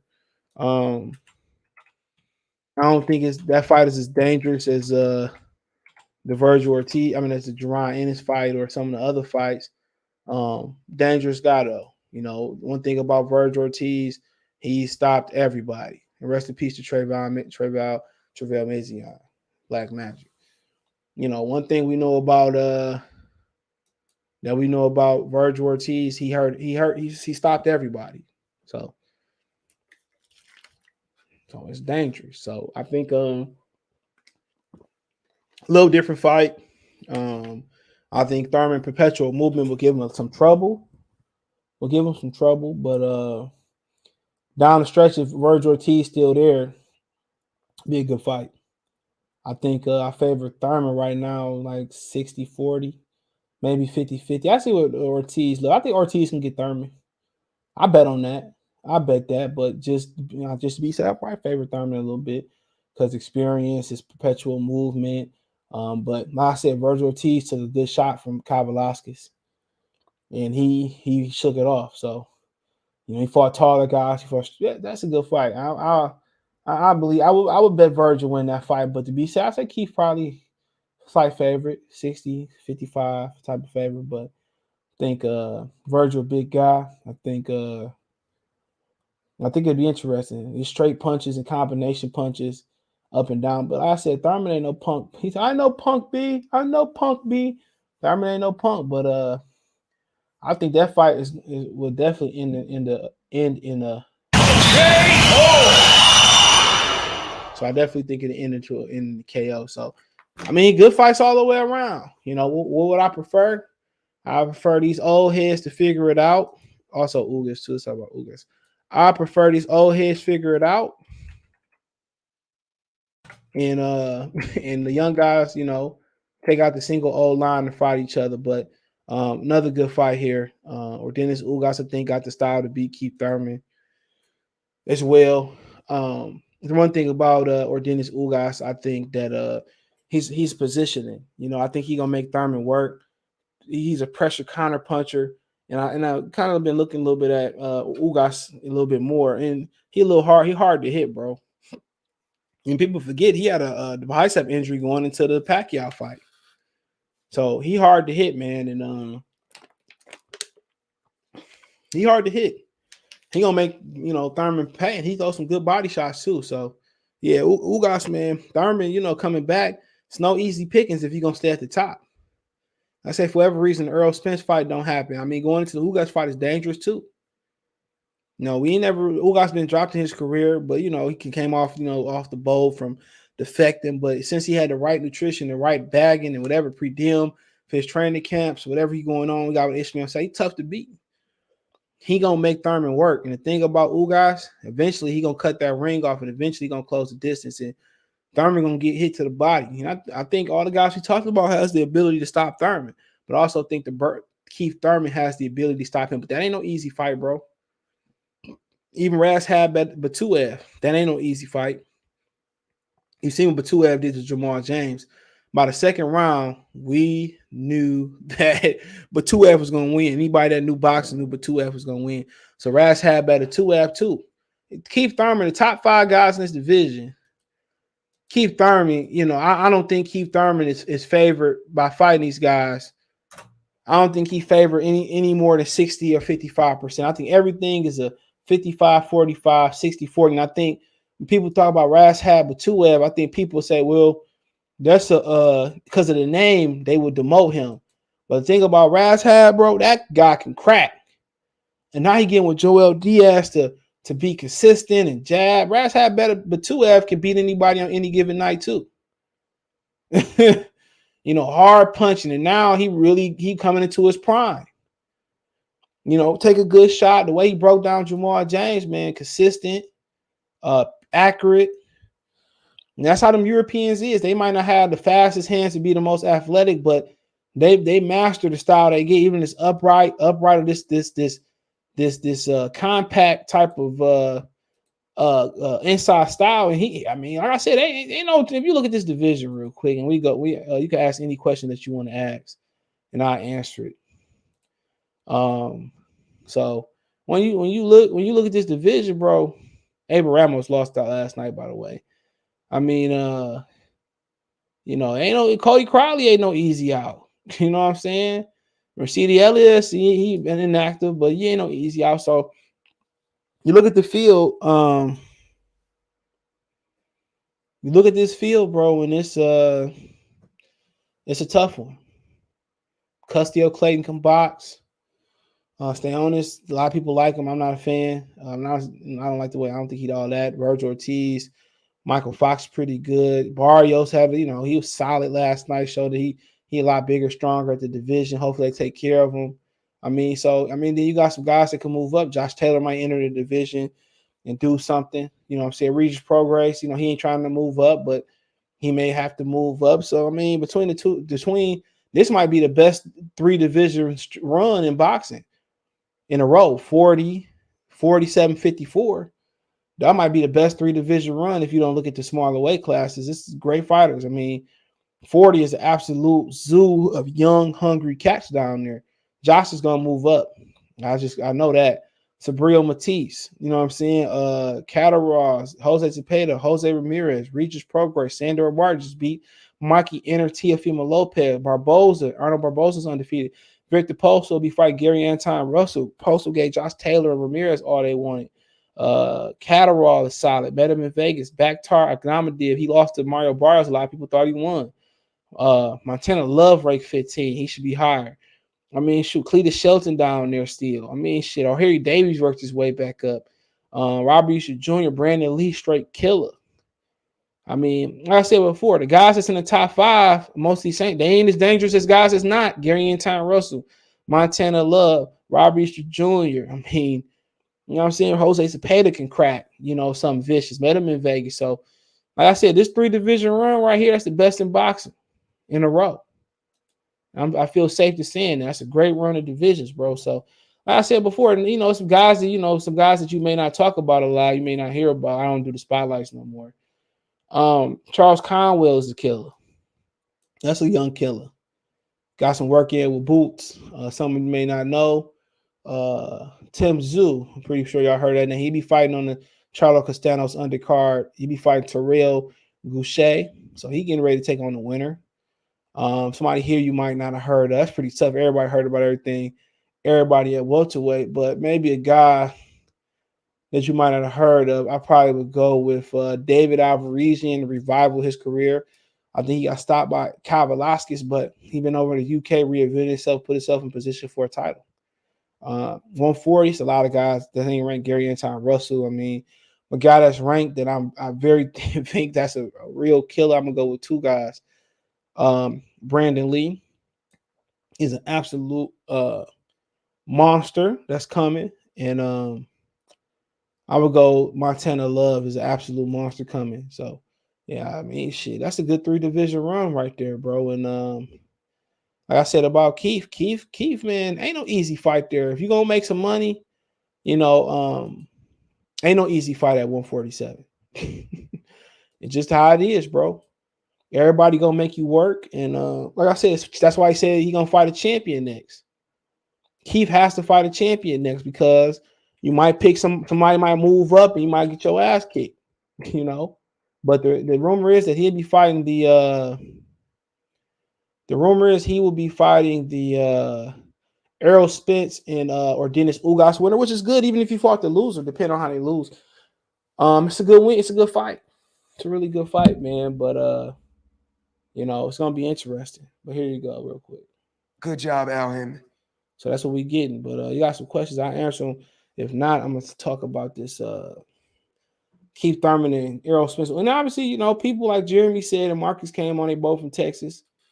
And they said if Errol don't fight Terence next, that they gonna say that they gonna start to think he ducking. I just need people to keep that energy. Now, if you just gonna be with Errol, regardless of what Errol do, and not fight Terence Crawford, that's fine. Just let me know. We ain't even gotta have a debate or argument, or what was already understood don't need to be kind of just broken down. You just an Errol Spence fanatic. But if he fight Keith Thurman, people going to turn around and say, well, that's his mandatory. But we already have agreed that we looked at the WBC top 40 in the month of January.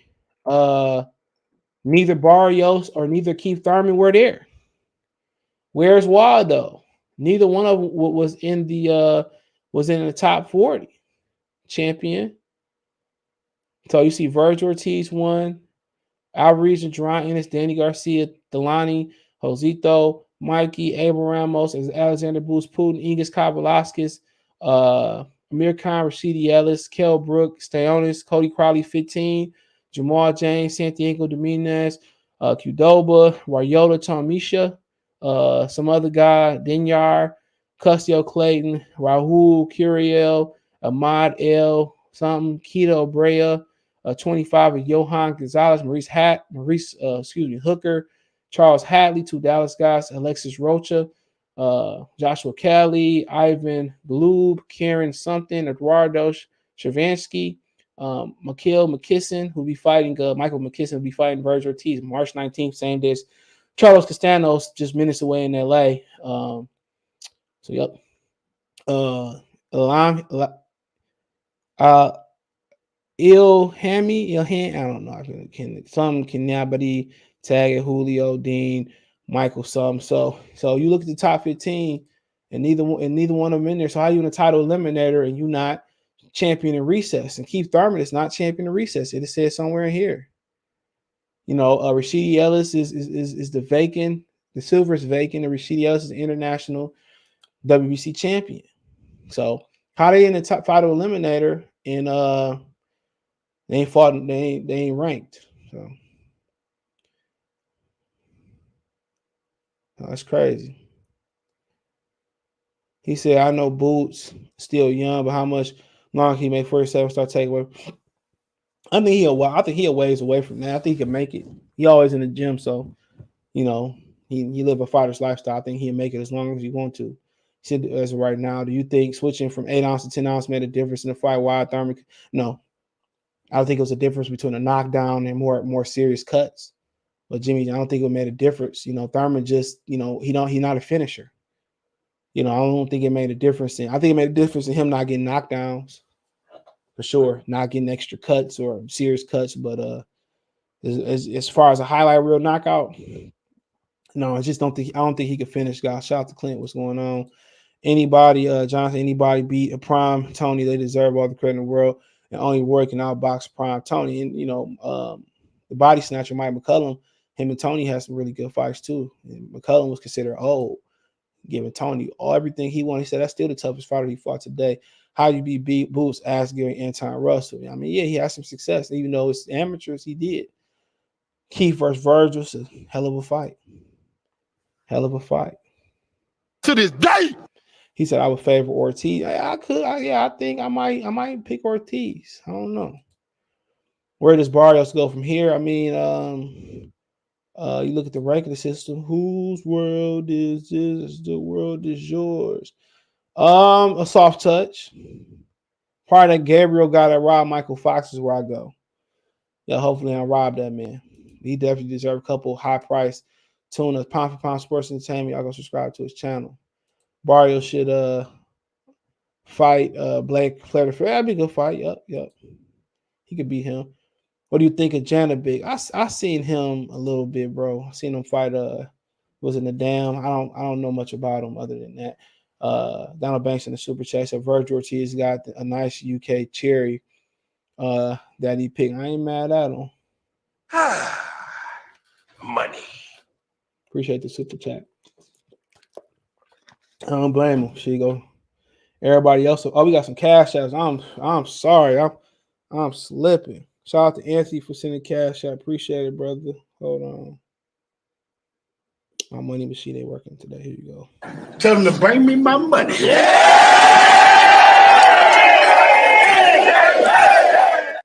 Shout out to Anthony, bro. Appreciate it.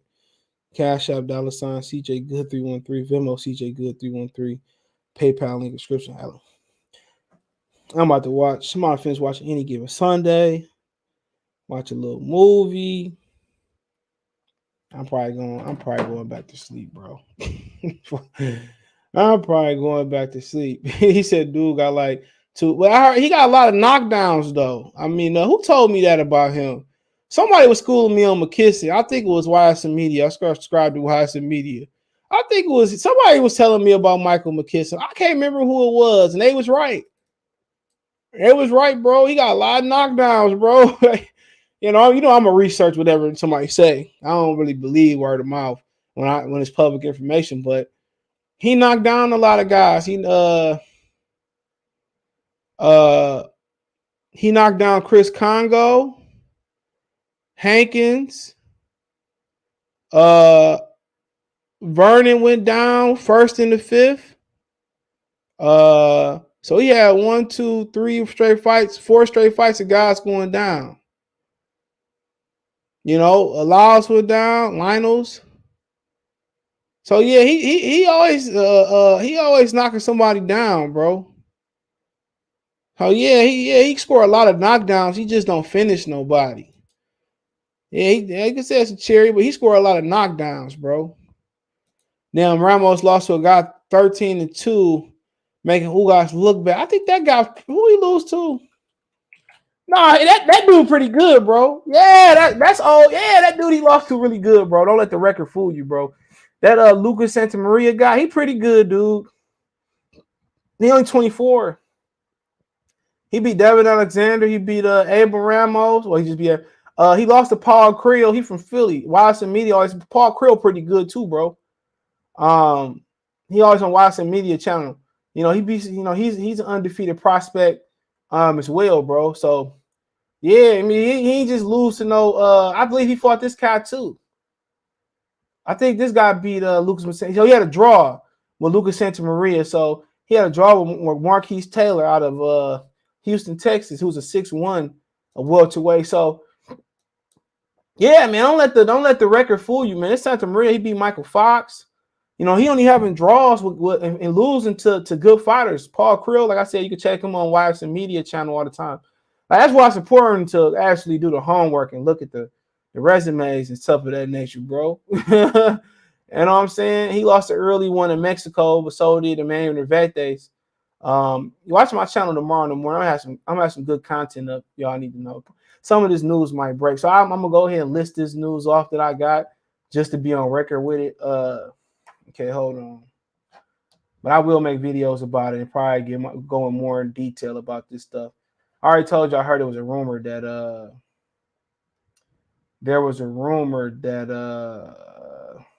T.O. could be joining Team Canelo. So so that's something to look at.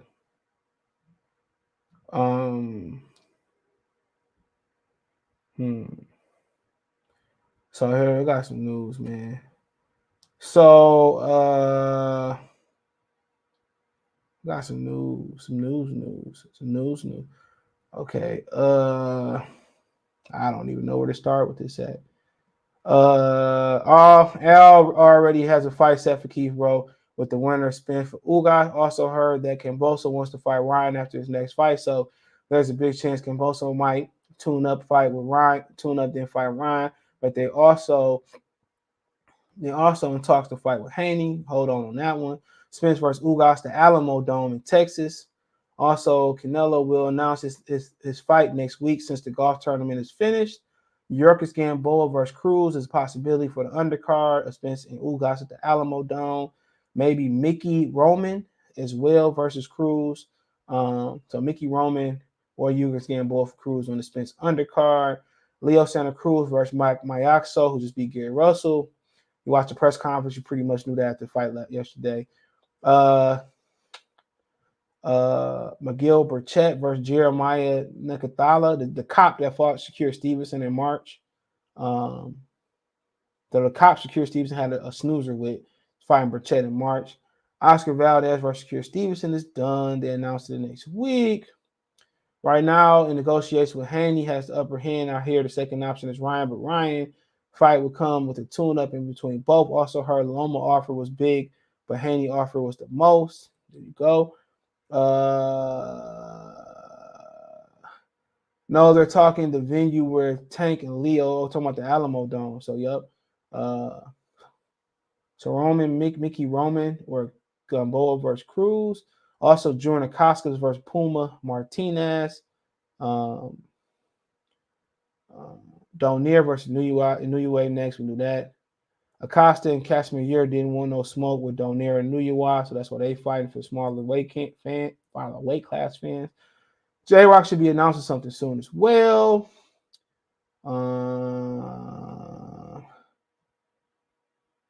So also Al wants Lubin to get another title shot again. So that's what I got today. I might have something different tomorrow, but most of the videos, I'll just go ahead and tell you I'm going to write them on my notes as we speak.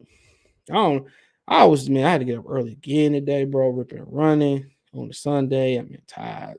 I didn't get everything I want to do done. So I'm going to do a Keith video on him answering Crawford. That'll come up tomorrow.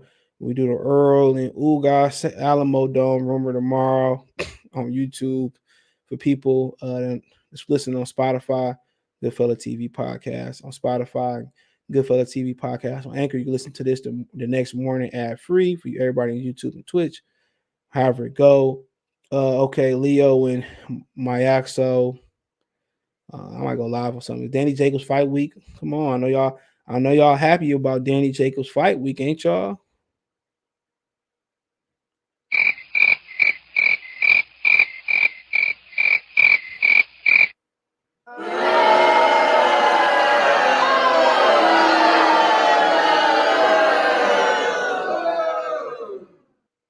So yeah, I ain't talking no more about Camboso and that crap no more. So I got some questions I had to answer. So that Santa Maria got pretty good, bro. Don't let the record fool you. Abel's brother, Jesus Romo, look good. He better have stopped that guy at JYB. He just bought a brand new house in Arizona. He better stop him. I was thinking about that. I said, man, he bought that house. He going to lose. But Vladimir was pretty good, too, though. Jesus Ramos was just better. Dude got like 2 KOs. He dropped a lot of guys, though. McKissic's getting stumped to the curve. Wilder versus Radzhab would be a good one. Never mind. Santa Maria has. I told y'all, bro. Y'all had to look at his resume. I got to stop doing that too. Call him, I ain't fun. I did that with Nervete. I'm like, bro, I ain't doing that no more. But yeah, Santa Maria solid, bro. Paul Carell, he pretty good. Like I said, he always on why I send him chatty. I said, yeah. We gotta stop with a Kanye example with me. He said, you gotta watch who you calling crazy. Easy, the new $1 billion baby. I won't feel right until I'm like Phil Knight. Going for 6 rings. That's what Phil told Mike. And he went. I don't like Kanye though, but he killed what with me. That production on Daytona. I can't wait to I'll buy Pusha T next album. Because just off the strength for Daytona, I bought that too, I believe. Daytona was a classic, boy. I've been a Clips fan since I was a kid, bro. I had Lord Willard. Man, come on, man. So Pusha T, bro. Him and his brother gonna always get my money, bro. It's just a rapport we built up for over 20 years. But yeah, I mean, anything else y'all want to talk about, man? Other than that, I got another video I gotta do on my other channel because it went mute. Then I got another video I gotta do. So I mean. Come on. Never. Any other questions? I wait till the 2-minute mark. But other than that, man, Thurman back in the game. Even though Mob D said you don't deserve to be a player. You don't deserve to be a player no more. But it is what it is. Thurman back is good for the division. Thurman, Ugas, Crawford should go ahead and settle it. If not, you know what I'm saying? People say, well, Crawford gonna do? Only Crawford know. You know what I'm saying? Only Crawford know what he gonna do. And like I said before, I wouldn't be surprised if it was retirement. I will be surprised if he worked back with Top Rank in any capacity. But I wouldn't be surprised if it was retirement. I think, like I said, a lot of people said that when he if he fought Keith Thurman, they're gonna start looking at him funny like he ducking bud. So hopefully those people keep their word. So, I know you're going to say it was a tune-up, but keep the pressure on if you want to fight. But I do think, with all these lawsuits that's coming, I do think that we kind of owe Tim Smith a little bit of an apology.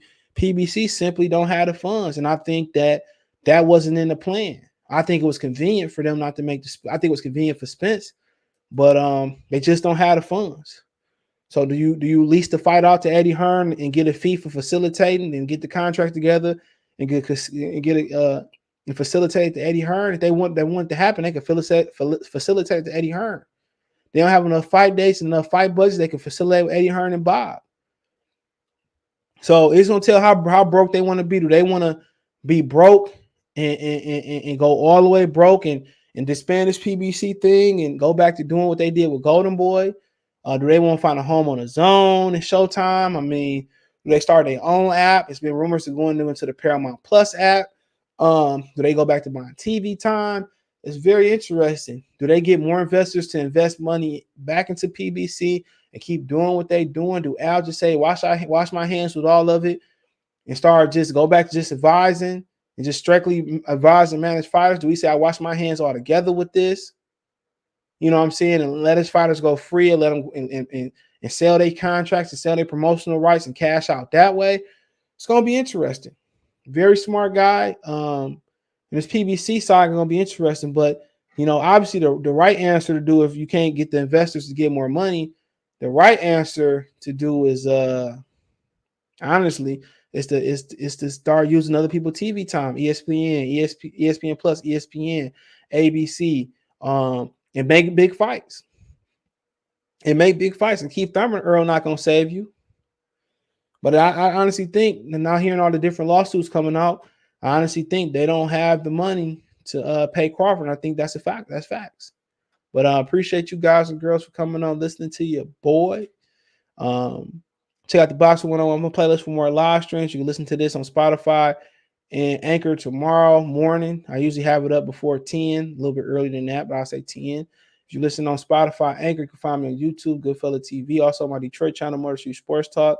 Appreciate the love and support, man. And peace. And Jesus, Abraham wants to fight J-Rod. Man, kill J-Rod, bro. Let J-Rod get an easy win. Appreciate